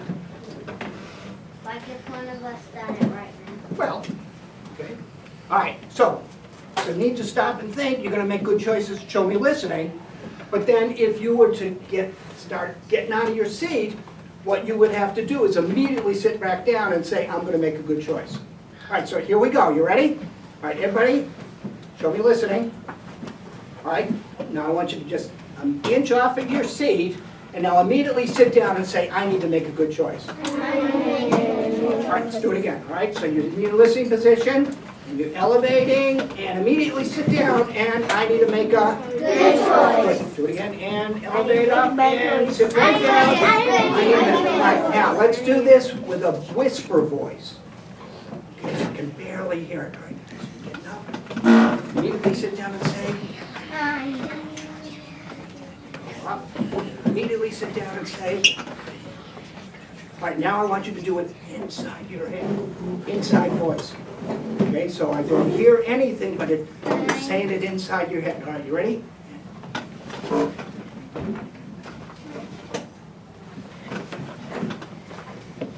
Very good. All right, now, here's the next one. Sometimes your hand, here, might drift over out of your space into a neighbor's area. Like that. Yeah, like that. Okay, so here's what I want you to do. I want you to get in your listening position. Okay, now, I want you to move your right hand 1 inch and then bring it right back. And say, I need to make a good choice. Okay, all right, so let your hand move like it's gonna go out to your neighbor, okay, but that's what we're trying to prevent. So move your hand and I'm gonna make a good choice. I'm gonna make a good, and move it out and I'm gonna make a good choice. One more time. Okay, very good. All right, so what are the steps for listening? 4 steps. First step is eyes, forward, hands, quiet, ears, open, mouth, slow. All right, do it again. Ready? Eyes, hands, ears, open, mouth all right, everybody help me listening? Good. All right, hold the listening position. Then with the stop and think, and you're fast tracking this now, but if we're going to do the whole thing, what your teacher might do is say, class, I need you to stop and think. What kind of choice are we going to make? We're going to make a good choice. Everybody show me listening. And then you know the script. Or you could say to yourself, when the teacher is, maybe if you're in a center, and you're waiting for your teacher to come, you could be saying to yourself, all together, I need to stop and think. Am I going to make a good choice? I need to make a good choice. And when my teacher comes over to me to show her listening, what am I going to do? My eyes are going to be open, forward, hands, quiet, ears, open, mouth shut. And then you can, at the end, tell yourself you did a good job. Did you all do a good job? Yeah. Pat yourself in the back, say, I did a good job. I did a good job. You did. Give yourselves a hand. Great job. All right. In real time, everybody show me listening. I want you to put on your listening ears because your teacher is going to give you a direction and get you into your next activity. Are you done? Good afternoon, 2nd grade. Say good afternoon. Good afternoon. Thank you. My name is Dr. Knopf, I'm Dr. and I flew up here last night from Arkansas. And what I do is I work all over the country. There are 365 days in a year. Did you know that? That's a lot. 365 days. I am on the road, away from my home, living in hotels, some years 200 days out of 365. Because that's my job. And I work with 2nd grades all over the country. And what I work with, amongst a lot of things, is the stop and think. Did you guys start learning the stop and think last week? Yeah. Okay. Well, just so you know, I'm the one who made it up. Really? Yes. I'm the author of the stop and think. And that's why you guys are so important to me, is that, as I told you earlier, we're going to do a tape so that we can teach teachers and other 2nd graders how to do the stop and think. Is that cool? Yeah. All right, you excited? Yeah. Are you just totally excited? Yeah. Good. All right. So here we go. There are 5 steps to the stop and think. And what the stop and think about is literally to help you stop and think and make good choices. How many people in this room sometimes make a bad choice? Don't we all sometimes make bad choices? Yeah.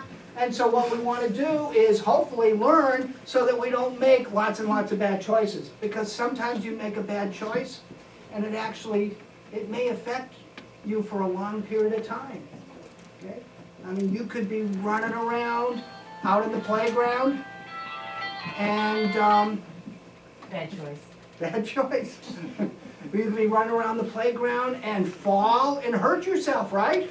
And end up maybe breaking your arm, okay? And everyone says, oh, you don't run around in the playground. And sometimes we have to learn things because of the bad choices we make. So we have this language. So the first step of the stop and think is we say, I need to stop and think. Everybody say that. I need to stop and think. And then the second step you say, am I going to make a good choice or a bad choice? And what kind of choices do we want to make in second grade? Good choice. Oh, in fact, why don't you tell me, what happens in this class if you make a bad choice? You get in trouble.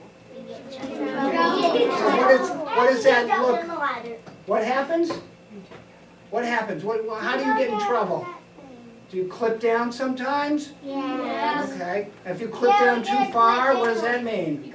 Once we get to the principal's office, if And you then- go all the way to the And bottom, if you go to the principal's office, who usually gets called? your mom and your dad. And then they come and have a meeting with you and the principal, and that probably didn't go so well, huh? No. No. So where on the clip chart do you want to stay? Up to the top. You In got. the grade before you going up to the top. Okay, so what happens when you make good choices, then you clip You up. get all the way Right. up to the top. And do you get something sometimes when you clip up? Yeah. You get, what do you get? Tell me what you get.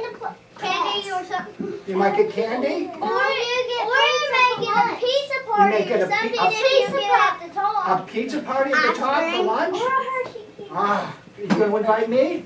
Yeah. Alright, so in second grade, which is better, making bad choices or good choices? Good choices. Alright, so the first step altogether is we need to? And then you say, am I gonna make a? Good choice or bad And what kind of choice you're gonna make? Good. Alright, third step, you say to yourself, what are my choices or steps? Everybody say that. What are my choices or Say steps? it again.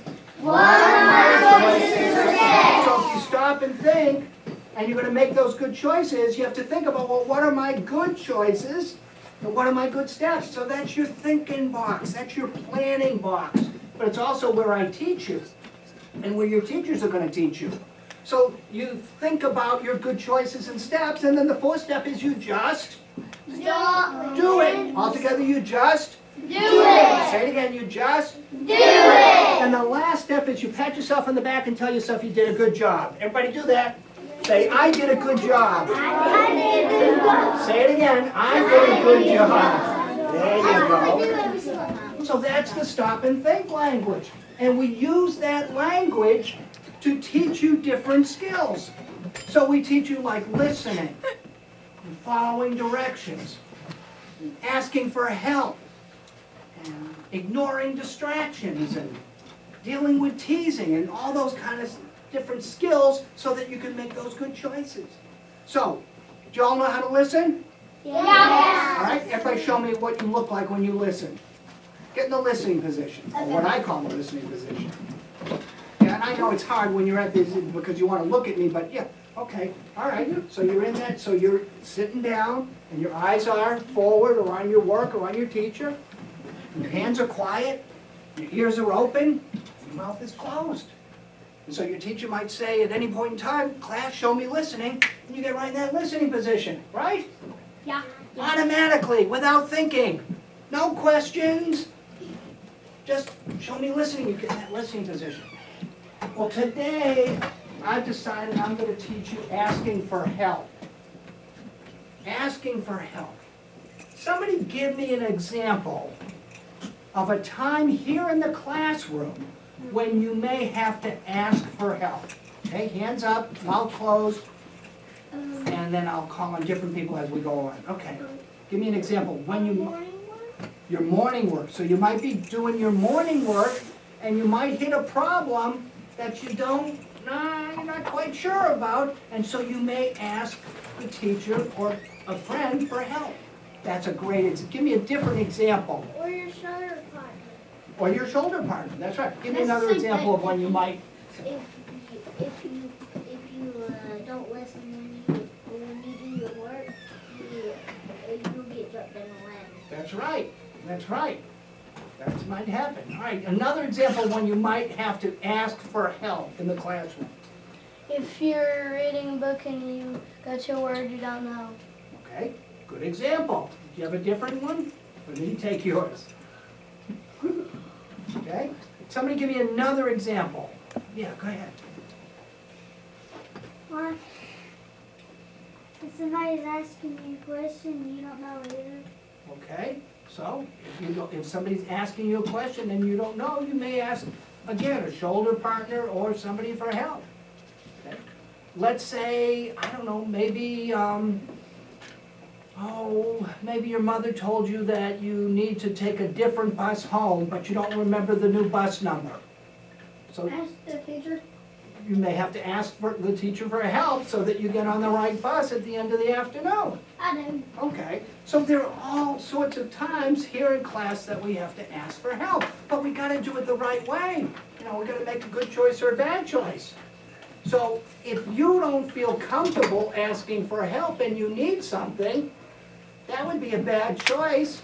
And what might happen is you might not learn how to do that specific problem. Or you may have some kind of a problem that you've got to solve before the end of the day, and if you don't feel comfortable asking for help, or, bad choice, sometimes if you ask for help the wrong way, you may not get the help you want. So, go ahead, what are you thinking about? You have to ask nicely. You have to ask nicely, that's right. Because sometimes you may need help and you may get frustrated, and then you maybe say the wrong thing to the teacher when you're asking for help and the teacher looks at you and you're being rude. Are you going to get help if you make a bad choice and you ask for help the wrong way? No, probably not. So we got to make those good choices. So here's how we're going to make sure we make the good choices. Now I'm going to make believe right now, because it's the first time I've taught this to you, that you're going to be at your tables when you need to ask for help. And I'm going to right now make believe that you're going to probably ask your teacher for help. And I'm going to guess that you probably already know this, but we'll find out, I guess. The first step after you stop and think and decide you're going to make a good choice, the first step for asking for help is altogether you need to raise your hand with your mouth closed. Altogether, what do you need to do? You need to raise your hand with your mouth closed. Everybody show me what that looks like. That looks about right. Now, be honest with me. Are there times when your hand goes up and all of a sudden words come out of your mouth? Like magically? Like, Yeah. I need help! Yeah. Does that happen sometimes? Yeah. Was that a good choice or a bad choice? Bad. Are you going to get the help you need? No. Probably not. And sometimes it just seems like your mouth doesn't stop and think. Does your mouth always stop and think? No. No, really. All right, we're going to teach our mouths how to stop and think. Are you ready? We are, okay? See, this is how we do it. When you raise your hand, here's what I want you to do. When you raise your hand, not with your fingers, I want you to raise your hand and I want you to press your lips together. Not with your hand, but, okay? And I want you to be kind of dramatic about it. I mean, I want you to really press your lips, not so it hurts, but so that you can really feel it. All right, so everybody, we're going to, like, put your hands down. We're going to make believe that we have to ask for help. So we have to raise our hand, close our mouth. All right, raise your hand and really press your lips together. Ready? Go. You really feel it? Okay, we're training our mouths to, when our hand goes up, our mouth goes quiet. All right, do it again. Ready? And.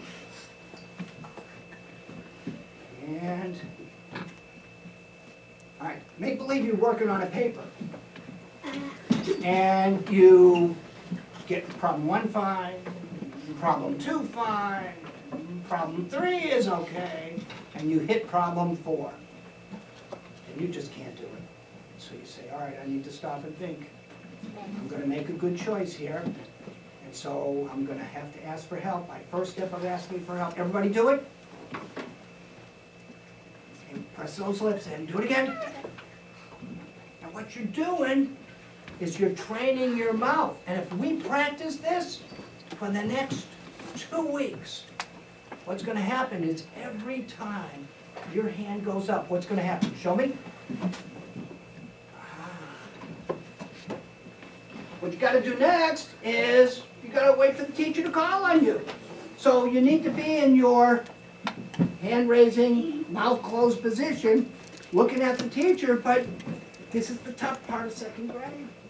You're gonna have to wait patiently for the teacher to call on you. All right, so all together, the 2nd step, what do you need to do? You need to? Wait for the teacher to call on you. So the first step is you need to? Raise your hand. Show me what it looks like. Good. Now what are you doing? You need to? Wait for the teacher to call on you. All right. So now the teacher comes over and says, what's your name? Okay. What can I do to help you? Now you've got to do the 3rd step. Can you see it? 3rd step is, this is again, you have to ask specifically for what you need help on. What does the word specifically mean? Does anybody know what that word is? Specifically.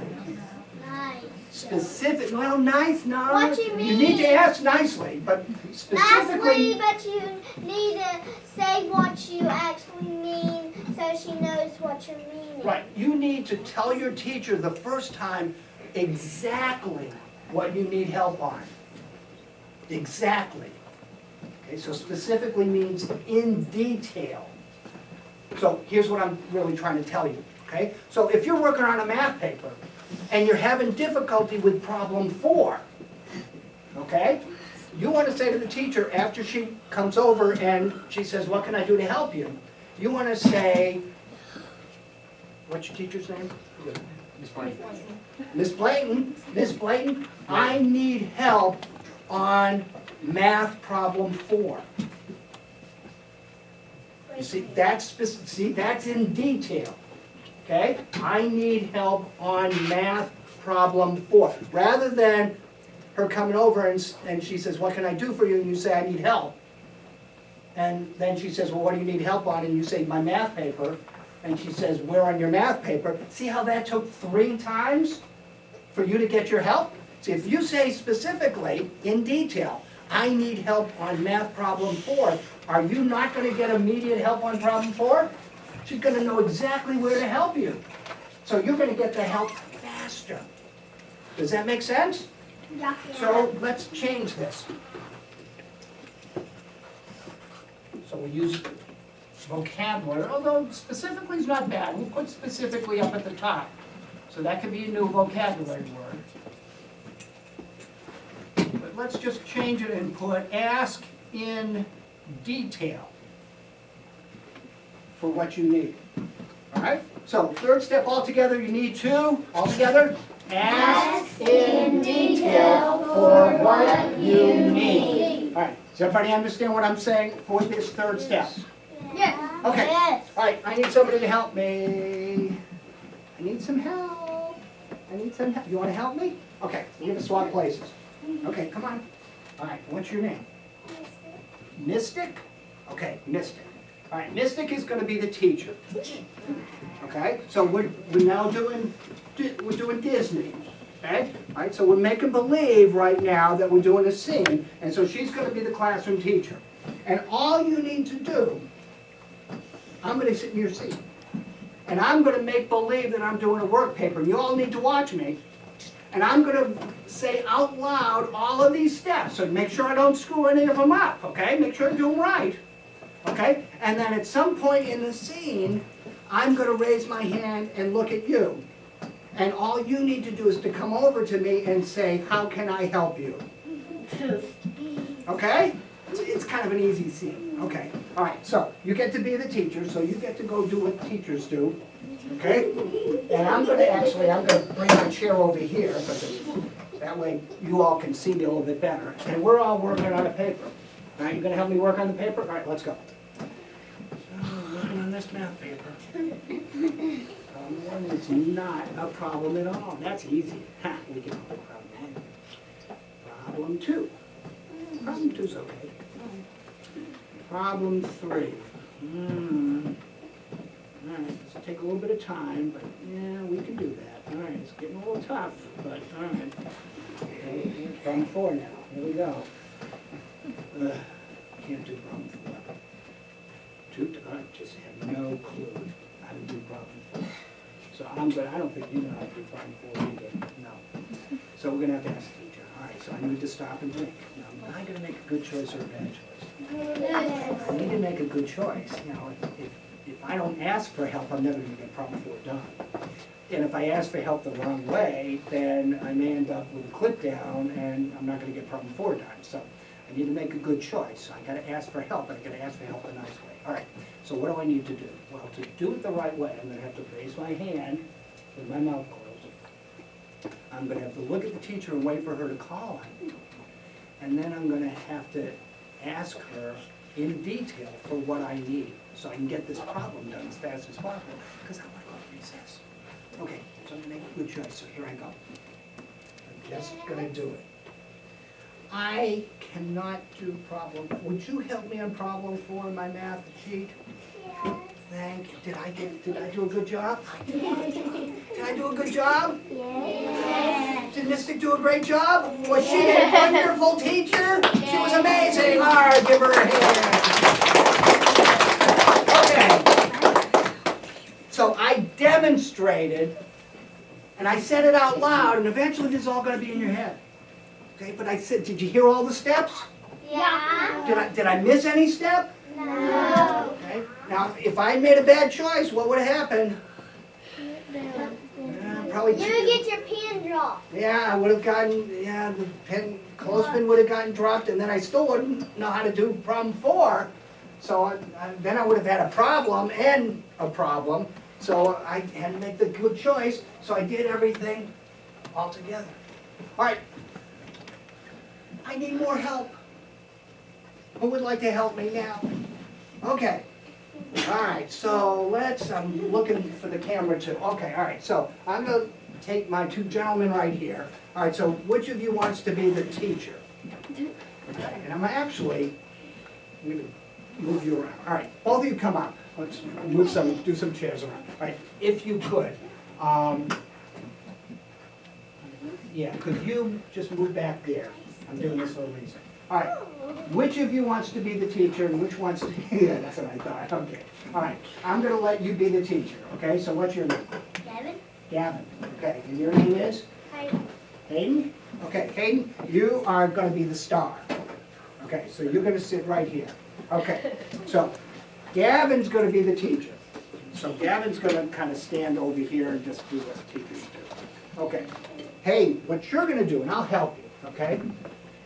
You're gonna, even though eventually it's gonna be in your head, you're gonna say, you're gonna be the one who needs help, okay? So you're gonna say all the steps, and then eventually you're gonna raise your hand, okay? And then Gavin's gonna be the teacher, he's gonna help you, okay? So I'm gonna kind of get over here, and that way you can see me and you can still read the thing. Okay, all right, so you wanna work on that math paper? No? You can do nothing, you can do something else. If you want to come up with another situation where you need help, yeah? What's your situation then? Reading a book, and you don't know a certain word? How about that? Okay, all right, cool. All right, so make believe, all right? So open up your book. Make believe book. All right, so he's reading his book. Everybody watch. Listen real carefully. Make sure he doesn't miss any steps. Okay? All right, so turns the page. Reading some more. Turns the page. Uh-oh. The words are getting hard. And now he's got a sentence with a bunch of words that he doesn't know. All right, so he's going to have to ask for help. So say out loud what you need to do. All right, so first step you need to Raise my hand. start from the very beginning. You need to stop and think. Say it. Stop and think. Am I going to make a? Good choice. Bad choice. And what kind of choice are you going to make? Good. Good choice. All right, what are your steps for asking for help? Raise your hand now close. Are you going to? Wait till the teacher calls on you. And Ask in a detail for what you need. okay, you ready to do it? All right, go ahead. What do you need? I look up on the sentence. Did you do a good job? Yeah. Give him a hand. Tell yourself you did a good job. Excellent job. All right, good job. Now, how did he ask in detail? What did he say that showed you that he asked in detail? What did he ask? I had trouble in this sentence. On this sentence. Exactly. Very good. So rather than saying I'm having trouble reading, or saying, you know, this story is hard, he brought the teacher's attention right to the sentence that he was having difficulty with. Okay? Make sense? No. Okay, all right. Let me add one more thing, because our time's going to get a little bit short right now. And see, when we do the stop and think, you're not going to just practice one time. You're going to practice these skills sometimes for 2 weeks. And then what's going to happen is they may come back maybe 3 or 4 weeks down the road, and then they come back and we're going to practice them again. Because we got to make sure that you're comfortable with these skills. And just teaching it one time is not going to be enough. I mean, do we teach your spelling one time? No. How many times do you practice your spelling words every week? About A lot of times, right? Because if you don't practice them a lot of times, then you don't end up memorizing them. So same thing with the social skills. All right, but I'm going to add something on. I'm going to ask your teacher. Do you have a signal? Okay, so one of them needs help, they're raising their hand, but you're working with another group and you just can't. Do you have a signal that you use with them to tell? They're real bad to come up to me, and I'll either hold my hand up or they know, wait. Okay. Wait your turn. Okay, so they can come up to you? Is that, they're not supposed to. Oh, they're not supposed to, but okay. All right. And that's what I wanted. No guarantee I'm going to fix this. Okay, all right, but here's the deal. Okay, so you all have your hands up. And you're waiting for the teacher to call on you, okay? And again, obviously, you wouldn't all have your hands up, okay? But your teacher might be working with a group over here, and so all right, put your hands down, and we'll just do it with, what's your name? I missed it. Lindsay. Lindsay, okay. All right, so we'll make it just with Lindsay, okay? And I'm going to make this up. Your teacher may change this, okay? All right, but Lindsay's working on her paper, and Lindsay needs help. So she did the stop and think. She's making a good choice. She's got her hand up, okay? Put your hand up, Lindsay. Okay. All right, and I'm the teacher. I'm working over here. And I want to finish with this group right now, so I'm not able to quite get over to Lindsay right this second. So I may have a signal. And maybe my signal is, now Lindsay doesn't know what that means because I never taught it to her. So now I'm going to teach you. Lindsay, sweetheart, I see you. Okay? I'll be over in 2 minutes. Go to the next problem. Okay. Now that may not be your signal. That's up to your teacher to decide. Or the teacher may, but Lindsay doesn't quite have somebody, the teacher may do something like this, which might be the signal for ask your shoulder partner. Okay? But the point is that there are going to be times where you need help, but the teacher just can't be right there that second. So the teacher is going to cue you that, all right, I see you. I'll be over in 2 minutes. Go to the next problem. Now, as opposed to Lindsay getting up and coming all the way over here, and so would that be a good choice or a bad choice? Bad choice. That's not going to be helpful because right now the teacher wants to finish with this group and you don't want to get into a clip down situation because, okay, and I get sometimes you want to get that problem like right now or you want to get that answer right now, but sometimes we need a couple minutes so that we be fair to everybody. Now Lindsay's got a question. She's raising her hand, and I'm going to, yes? Sometimes when we rub things down, or if all of us are doing bad, we get one piece of Mr. Potato Man off and one thing down from getting a good thing from the teacher. And how long has Mr. Potato been here in the class? 26 years. How much class is Miss Bland? So how many pieces did Mr. Potato Head start with this year? 0. Oh, okay, so he's still intact, huh? Yeah, we only had a defeat and we just lost about Okay. 4 pieces each. All right, does everybody understand what we taught today? Yeah. All right, let's go through the script one more time and then we're going to shut it down. So if you need help working at your table, you hit a problem that you just can't do. You think that your teacher's the only one who's going to be able to help you, I understand. All right, in a whisper voice, what do we need to do? We need to, whisper voice, need to. Am I going to make a? Really think about it now. What kind of choice are you going to make? All right, go through the steps. Your steps for asking for help. First thing you're going to do is? Raise your hand. Then?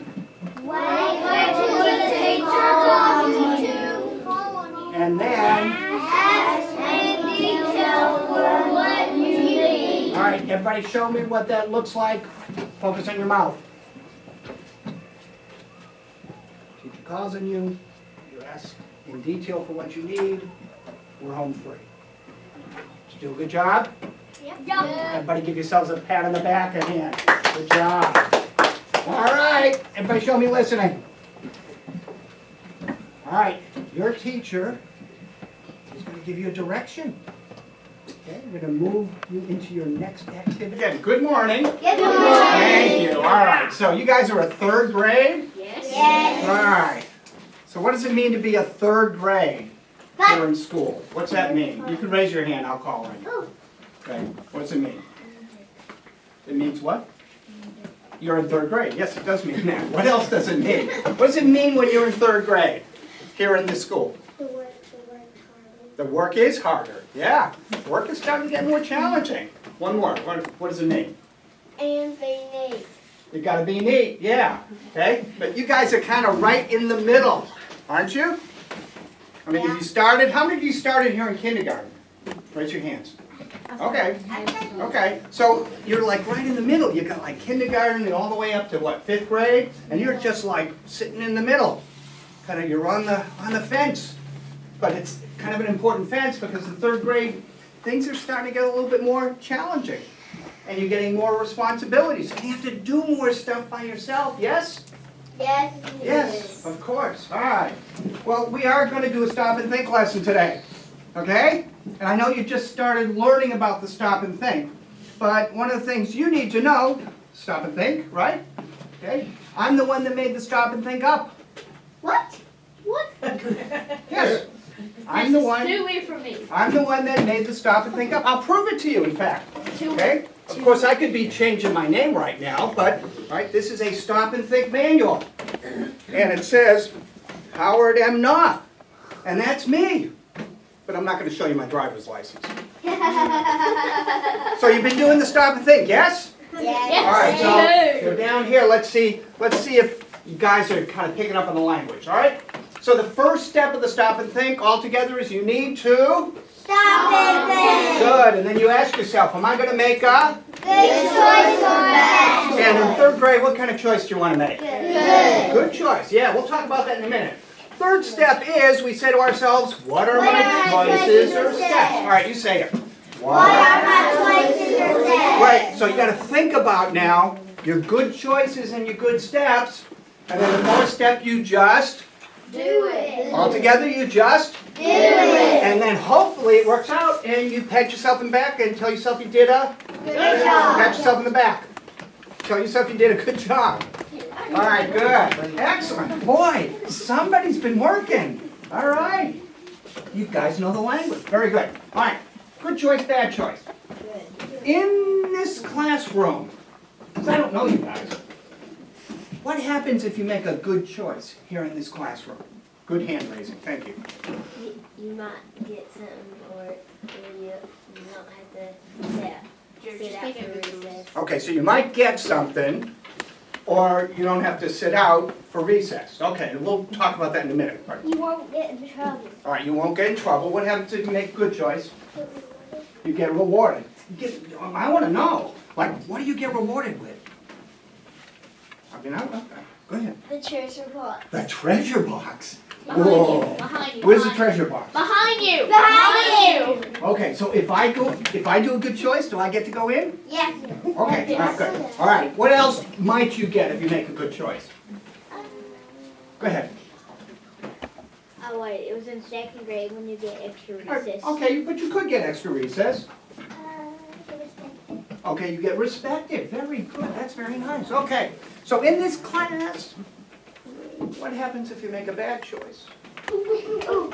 You get punishment when you get home. You get a Oh,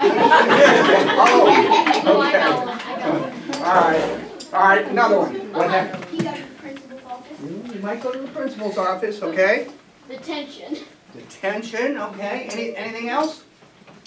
Oh, I know recess. All right, go ahead. We got one over You here. might lose recess. All right, you might lose recess. Okay. Okay. So which is better, making bad choices or good choices? Good choice. All right, now I want to pick up on what you said, because it's kind of interesting. And a couple of you said it, okay?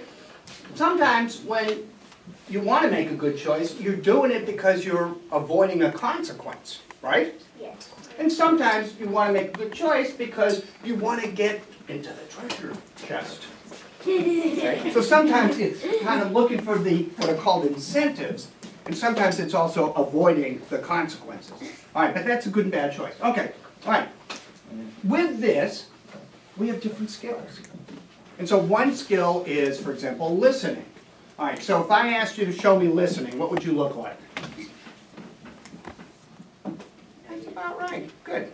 And again, all of these skills have steps. So eyes are forward, hands are quiet, ears are open, mouth is closed. Another skill is following directions. Another skill is asking for help. Okay, so we decided we're going to do asking for help. Okay? All right, so tell me, give me an example. All right, describe for me a situation here in class where you might have to ask for help. Okay, I'm trying to choose different people. You're next. Go ahead. When you do a math problem and have trouble. All right, so you're doing a math problem, you're having trouble, and you might need to ask for help. Did you take it? No? Okay, go ahead. When you're reading a question, you don't know what it says. Okay, so you might be reading and not know a specific word, okay? If you have a question in science and you can't find the answer, and if you can't find it in the book, you can get Mr. Band-Aids. Okay, all right, another. You might be having a problem with a bully. Okay, you might be having a problem with a bully, maybe on the playground, and you need to ask for help. All right, one more. If you see someone doing something they shouldn't be doing. Okay, so if you see someone doing something and you don't want to kind of get involved, but you know that's probably not a good choice on their part, you may ask for help. Okay, excellent. All right, those are all great examples of asking for help. All right, I'm going to teach you the steps. And I'm going to make believe right now that, given some of your examples, that asking for help is probably going to happen at your table. Okay, it may happen somewhere else, but right now we'll just focus in on the table. All right, so if you need to ask for help, and I'm thinking right now, I'm going to add a step. Because you guys are in 3rd grade, so you guys need a little bit of a challenge. So I'm going to actually add a step. Ooh, now it's getting. So I'm going to put that 2, 3, 4, and I'm going to jump 1 down here. And I'm going to add step, which is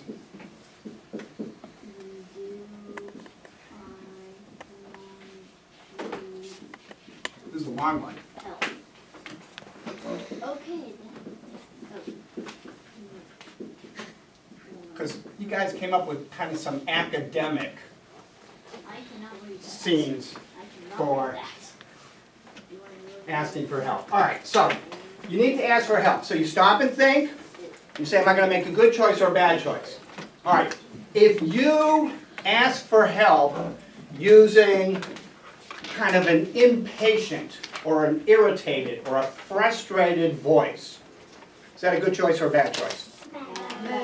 Probably a bad choice. So if you ask your teacher to come over and you're wanting to ask for help and you use kind of a frustrated tone of voice with her, that's probably going to be a bad choice, because what is she going to do, or what is she going to focus on? I think she's going to give you the Oh, I need hands. Go ahead. Okay, so she may focus on that you're not being polite, and then are you going to get the help that you want like right away? No. So again, that's why it's important to stop and think, say, am I going to make a good choice or a bad choice? I need to make that good choice, because if you ask for help the wrong way, then you may not end up getting the help you need. Okay, all right, but past that, you're going to make a good choice. First step. What I want you to do in the first step, we're going to make believe it's more of an academic, you're at your table. First step I want you to do after you stop and think and make a good choice is I want you to say to yourself, do I really need help, or can I do this alone? All right, everybody say that. Do I really need help, or can I do this alone? Say it again. Do I really need help, or can I do this alone? All right, now why am I making that the first step? Go ahead. Because you want to say if you're needing help or not. Right. Sometimes, and I know it doesn't happen here, but sometimes you're working on a paper and you may look at a problem and initially, right at the beginning, it looks like it's hard. And so sometimes you real quickly or immediately you ask for help. But sometimes the problem's not as hard as you thought it was. And so what I'm asking you to do after you stop and you think you need help, you stop and think you're going to make a good choice, and you're about to raise your hand, but I want you to say to yourself, do I really need help, or can I do this alone? And then look at the problem again. Try the problem one more time, okay? Because sometimes what looks really hard, once you really focus on it, you actually may be able to do it, okay? So that's why I just added the first step. All right, so altogether the first step is, say it. Do I really need help, or can I do this alone? All right, so you look at the problem again, you really give it a try. No, you need help. Second step, you need to? Raise your hand now close. Say it again. Raise your hand now close. All right, everybody show me what that looks like. Good. Now, be honest with me. Sometimes, because you want the help right now. You want to get this problem done. So sometimes you raise your hand and like words come out of your mouth. Does that ever happen? Even when maybe you're different skill, you're answering a question. I mean, sometimes you want to answer that question. You raise your hand and you kind of 3 Athens. No. Okay. Lexington. No. Okay. So sometimes your mouth doesn't stop and think. All right. So I'm gonna teach you how to teach your mouth to stop and think. You ready? It's gonna be weird. Okay, you ready? It's weird.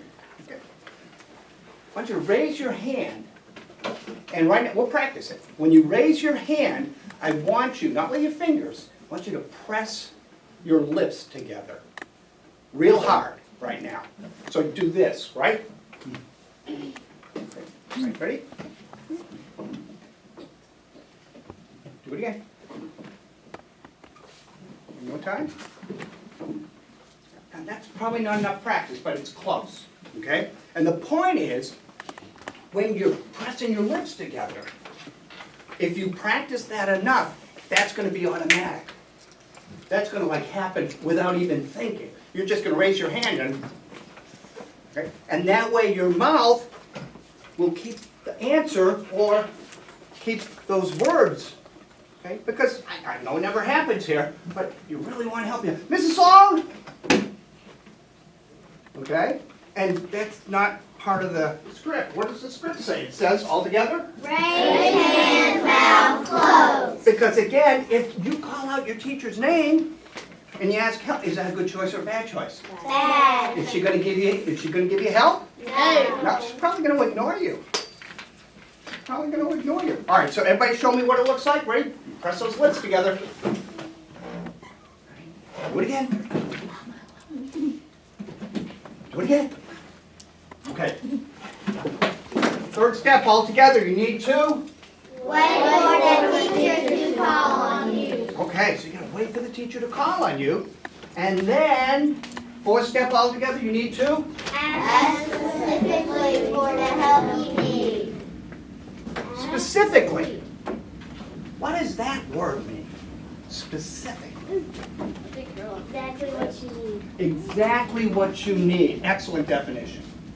Specifically means that you ask for help asking exactly what you need.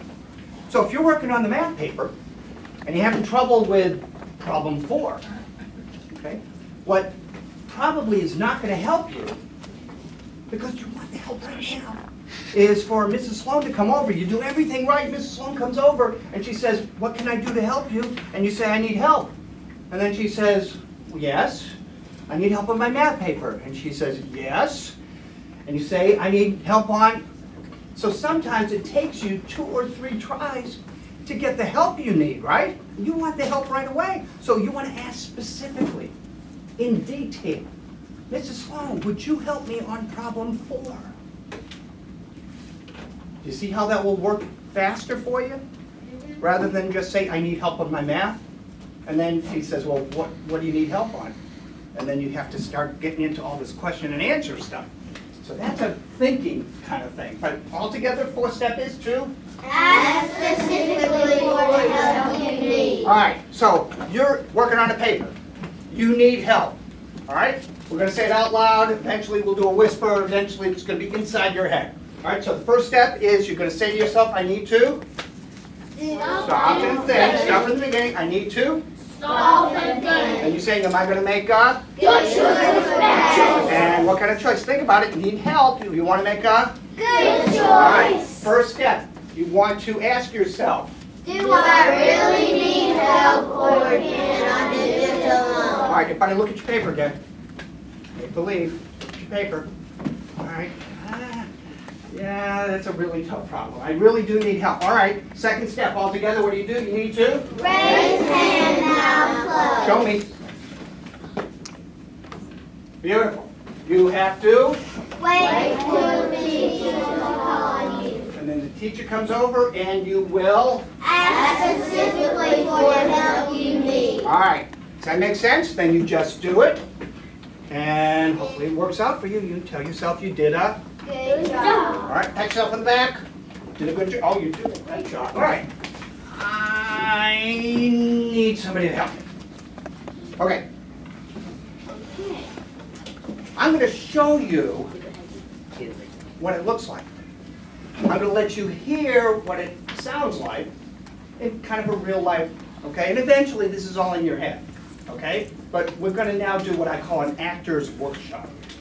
Okay, so we talked about Disney before. This is what they do on the set of Disney. Okay. I mean, I've worked in Florida for 20 years. Okay, and this is what they do. They practice the scene before they do it in real life. And what's your name? Haley. Haley, you're going to be the teacher. You okay with that? Okay, and so in your role as the teacher, really all you have to do is do what teachers do. And so we're going to be doing an independent work assignment. And what do teachers do when class is doing an independent work assignment? They're kind of wandering around and looking, right? Okay, they don't go to lunch. Okay, it's not a coffee break. They're kind of looking around.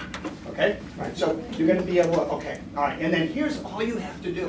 When I raise my hand, but I'm going to go through the whole script. All you have to do is come over to me and say, "What can I do to help you?" Can you do that real loud? All right, go ahead, practice. What do I need to do to help you? Oh, she's ready for Disney. Okay, all right, and I'm going to do it over here. Do it a student. Okay, I'm going to be a student. I'm going to sit here, and we're working on, don't want to hurt your fingers, we're working on a math paper. You ready? Working on a math paper? You with me? I think Hayden's not. Okay, all right, I'm not real excited about this. Okay, we're going to get excited. Okay, all right, so we're going to work on a math. Are you going to all help me?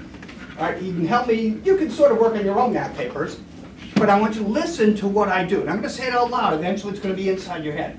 Okay, so we got a math paper. All right, so here we go. All right, you're the teacher, you get to, all right, work it on the math paper. You know, put your name on it. Put the date on. Okay, read the directions. Okay, all right, good. All right, now, first problem. Here we go. Yeah, all right. Second problem. Third problem. Third problem's getting a little tough. Fourth problem. I don't think I can do this. All right, I need to stop and think. I'm gonna make a good choice or a bad choice. Well, if I make a bad choice and ask the wrong way, I'm not gonna get help, and I need help in this problem. I'm gonna make a good choice here. Okay. All right, so what do I need to do? Well, the first thing I need to do is ask myself, do I really need help or can I do this alone? All right, so let me look at the fourth problem again. You know, actually, I can do this one. All right, let's do the fifth problem. There's no way I cannot do the fifth problem. All right, so I need to stop and think again. I'm going to make that good choice. So I really can't do it. So I'm going to raise my hand with my mouth closed. I'm going to wait for the teacher to call on me. And then I'm going to ask her specifically for what I need help in. All right, I am now prepped. I am ready to roll. Okay, so there I go. I cannot do problem 5. Can you help me with this? Did I do a good job? Yay! Did I do all the steps? Yay! Do we have a wonderful actress here? Yay! Give her a hand. Give her a hand. All right, so now I need 2 actors. I need 2 actors. Okay, so I'm going to try to make it easy. I'll take the 2 of you, and actually, let's do it this way. All right, I'm going to let you stay at your desk. And your name is? Bessie. Bessie? S's? Bessie. Okay, and your name is? Brianna. Okay, Brianna, you okay being the teacher? Okay. Okay. All right. Bessie, you're working on, let's just do another math paper, okay? All right, and you get to talk out, you are the star. Okay, so you get to talk out loud, just like I talked out loud. And you've got all the signs over here, but I'll guide you if you need it, okay? But what I want you to do is I want you to go through the stop and think, good choice, bad choice. I want you to say the different steps, okay? But the first step is I want you to do the redirect. You know, do I really need help or can I do it alone, okay? But then say the steps and then go ahead and just do it and do it, okay? And then Brianna will come over, because she's a great teacher, and she'll come over and help. Okay, but you're the actress, you got your lines, kind of, and I'll help. Okay, it's the first one first. All right, so here we go. You ready? Ready? Go do that, what the teachers do, or whatever they do. I'm never quite sure.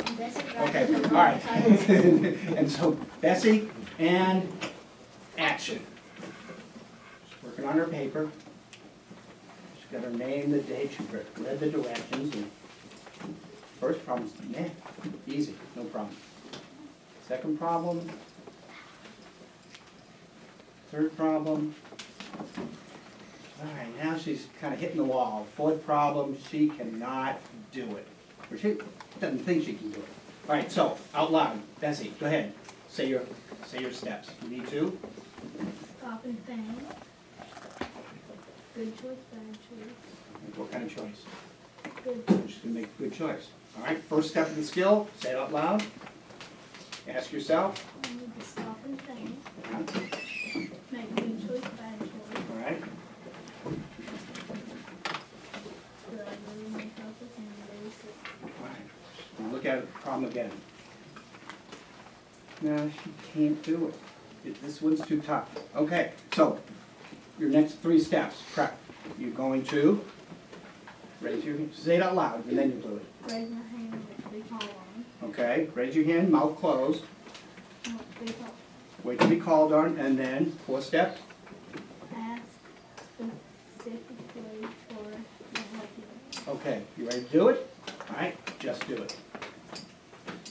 Take one problem. You ready? Go ahead, help her. She do a good job? Yay! She did a great job. Give them both a hand. All right. Great deal. All right. All right. We're going to do another practice. But You know, I was up early this morning. And I was working late yesterday. I'm getting tired. So I think I'm going to have to swap out roles here, okay? Do we have a real teacher in the room? Yes. You know, Miss where's our, oh, we have Miss Sloan. Oh, do you think she should be in the next role play? I absolutely think she should be in the next role play. Yes, that way I can take a break. Okay, got my coffee, I'm all set. All right, so, and how about if we do a group role play? So you're all gonna do it, and we're all gonna, and I'll guide you, we're all gonna say the script out loud, okay? But then eventually, if you're making a good choice, and you're waiting on it, okay, Mrs. Sloan will decide who she's going to approach. Because what's gonna happen is, you all need help.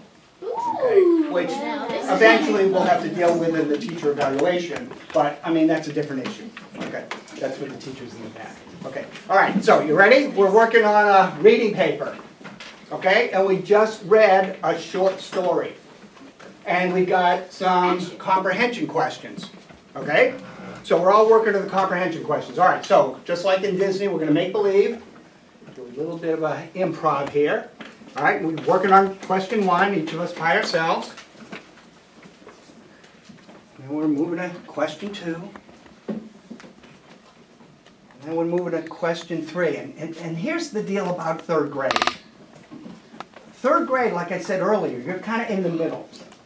It's like when you were in 2nd grade, all of the answers to your comprehension questions were in the story.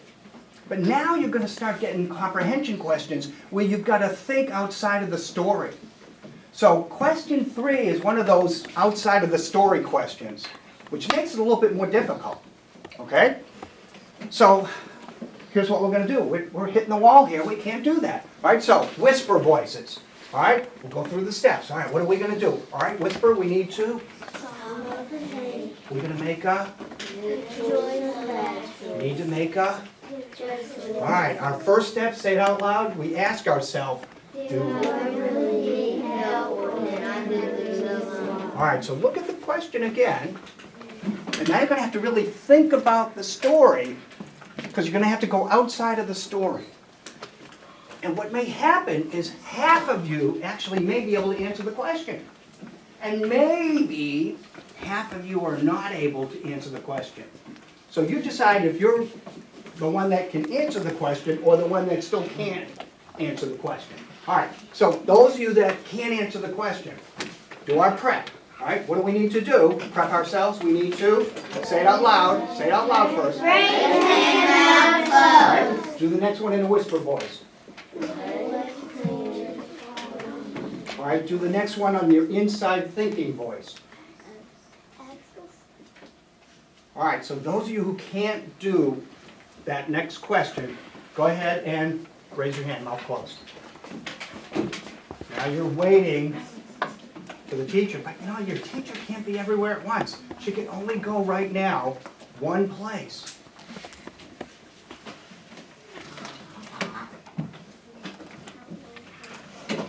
Okay, so what's your name? Dominic. Dominic? Okay, Dominic did a great job. All right, wait a minute. Freeze. All right, those of you that had your hands up, put your hands back up. Oh. Now, I mean, Mrs. Sloan could have asked all of you, but that would have been a little overwhelming to try to figure out, because some of you, for all she knows, could be on question 5 or 8 or whatever. Okay, but she's over, go with Dominic. Oh, she's trying to get out of the scene. Okay, not gonna happen. Okay, so she's with Dominic. All right, now, here's the bonus. Here's the bonus teaching. Okay? Wait for the teacher to call, but she can only be one place. All right, so let me ask her. Mrs. Sloan, if you can only be one place and all these kids have questions, what do you want the other kids to do right now while you're working individually with the kids? They need to try to figure it out on their own, but if they can't, then they can go on to the next question until I can get them. Okay, so if you see your teacher walk over to a student, you got your hand up, okay, now you're not going to do this. The bad choice would be, if you got a little impatient, would be like, okay, or getting maybe out of your chair and go, okay, but you can only be one, and that would be a bad choice. And if you're out of your chair, being impatient, is that a good choice or a bad choice? Bad And what, are you going to get the help you need? No. So what did Mrs. Sloan ask you to do? If you see her go over to one student, you're waiting for the teacher, but we want to use our time well. What did she, somebody raise your hand and tell me, what did she say you should do while you're waiting on her to come in to you? Go ahead, tell us. Yeah.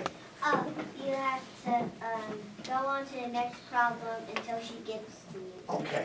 Are you okay with that? Yeah. Yeah. Okay. All right, let me ask you a question.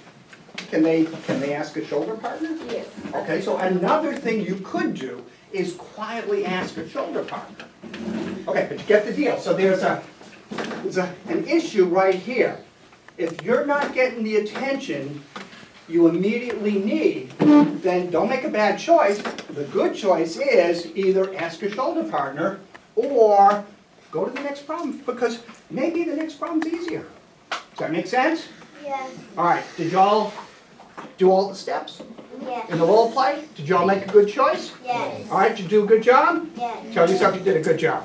Pat yourself on the back. All right, excellent. All right, so we just did 2 role plays. All right, let's sum it up. It's the first time I've taught the skill. I don't ask for perfection here. You gotta practice these skills. And it gets easier and easier and easier. All right, but if you need to ask for help, let's do it one more time, real soft, whisper voice. Okay? All right, so you're working on your paper, you need help. All right, whisper, whisper, whisper voice. All right, all together, the first step, you say to yourself, I need to. Am I gonna make a? This is a good voice. You need to make a? Good choice. It's not a good voice. Do a good voice, that's a scary voice. Okay, all right, your first step, all together, whisper voice, you say. All right, look at your paper again. All right, yeah, you need help. All right, prep yourself. What are you going to do? You're going to? Raise hand.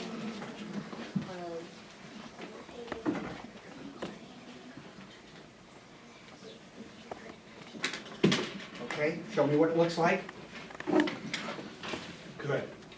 And then I come over and you're going to ask all together specifically for what you need. If it works out for you, what do? Pat yourself in the back, tell yourself you did. Did you guys do a good job? You did a super job. Give yourselves a hand. All right. Okay, show me listening. All right. You're going to get a direction from Mrs. Sloan. We're going to get you in your next activity. You guys did a great job. So, get them into their next activity.